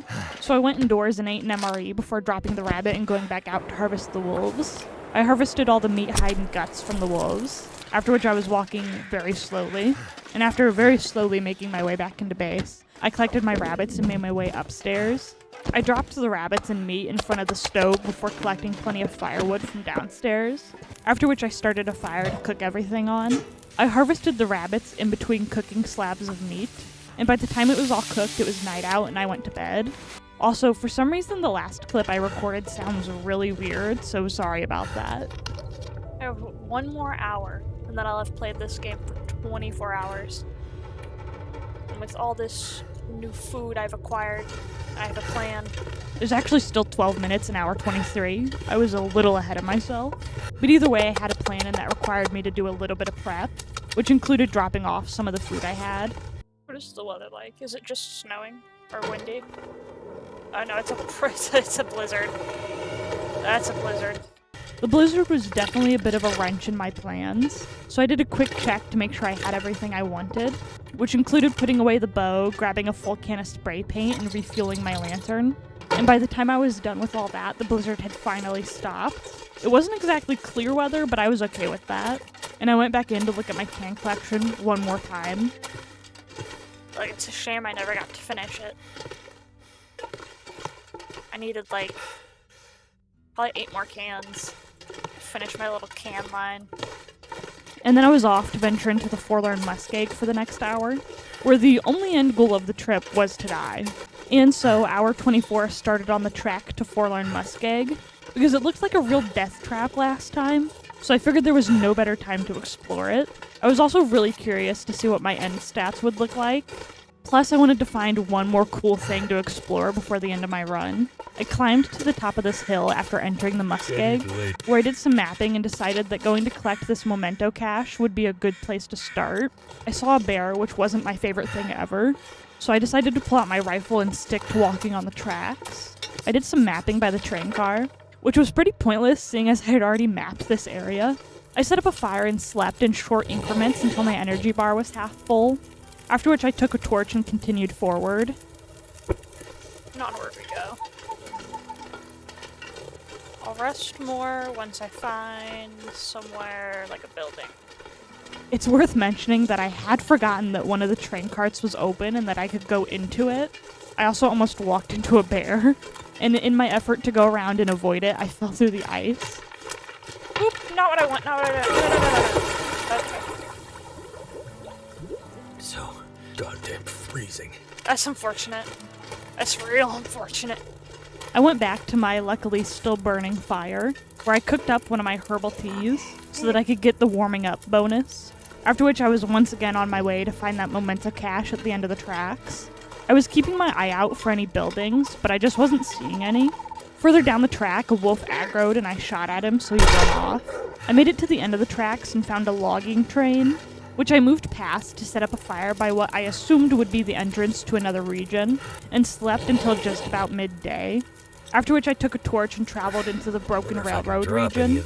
I had planned on exploring the Forlorn Muskeg region, but I hadn't been able to find anything that was quite as exciting as I wanted, so I was curious to see what was in this region, which is actually a lot of cool stuff, but only if you know how to find it, which I didn't at the time. There were some power lines, and I've been operating under the assumption that power lines lead to buildings, so I was pretty hopeful. Light poles typically mean there's going to be a building somewhere around here. Typically at the end of them. I briefly paused my walk along the tracks to collect this cedar limb, and when I looked back up, there was a blizzard. And so I built a fire that was meant to last 7 hours, by the way, but when I woke up from a 4-hour power nap, it was out. Luckily enough, I hadn't gotten cold in that time. I did some mapping which showed me this path down onto the ice. I noticed a wolf, and while trying to practice my aim, it aggroed from rather far away and scared me. I waited for it to run off before collecting the limbs laying around, and when I looked up again, he was still there. Look at... He's still running. You're done. Just die.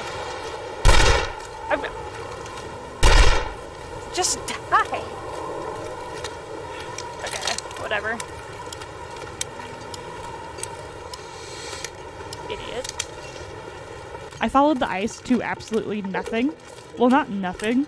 There was this backpack which had a can of Pinnacle peaches and some dog food, but that wasn't really the cool find I was looking for. A blizzard also started to pick up as I reached the end, so I set up a fire and warmed up an herbal tea and a can of peaches, after which I struggled to find a place to set my bed, finally finding a spot on this very comfy looking slope. That's gonna be comfy. 11 hours. I'm gonna sleep for 10. Let's sleep for 5.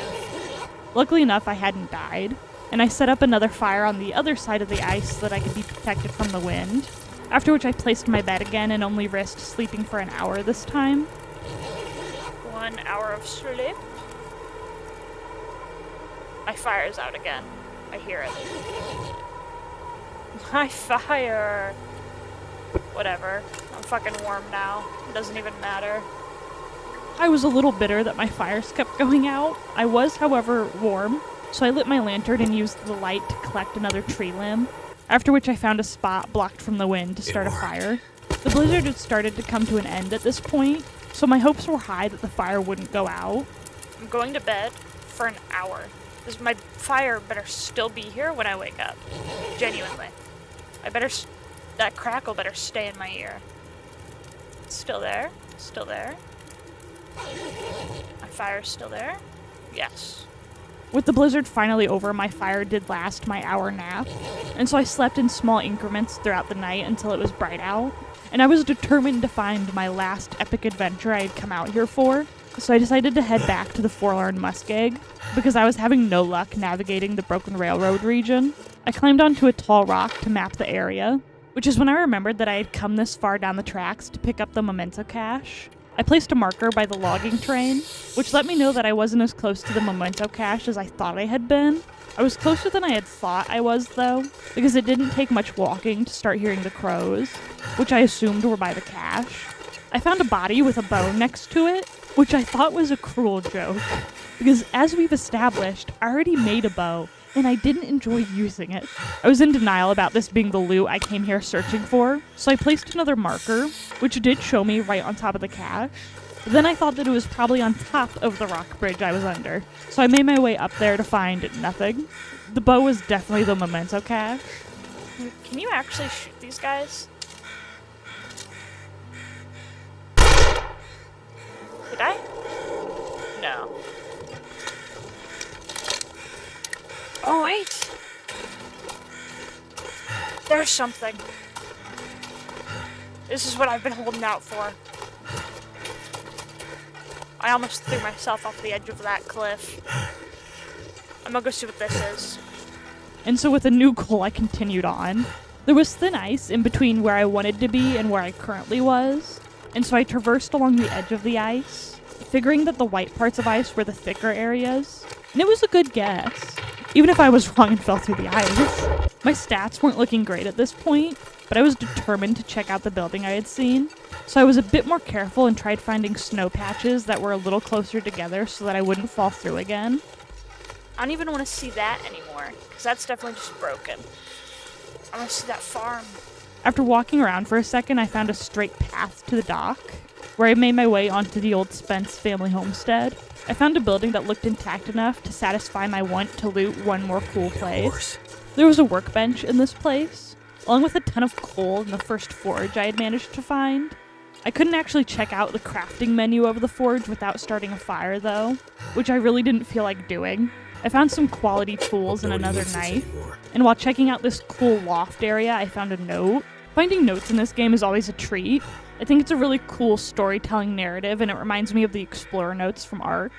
There was another bridge which led to some dilapidated bunkhouses. There was a little bit of loot littered around, but the coolest thing I found was this Polaroid. And at this point, I had reached the end of this last hour, and conveniently enough, I heard some wolves howling somewhere nearby, so that's the direction I started walking. Ooh! Oh my god, that made me jump. Yeah, go for it, dude. Go ahead.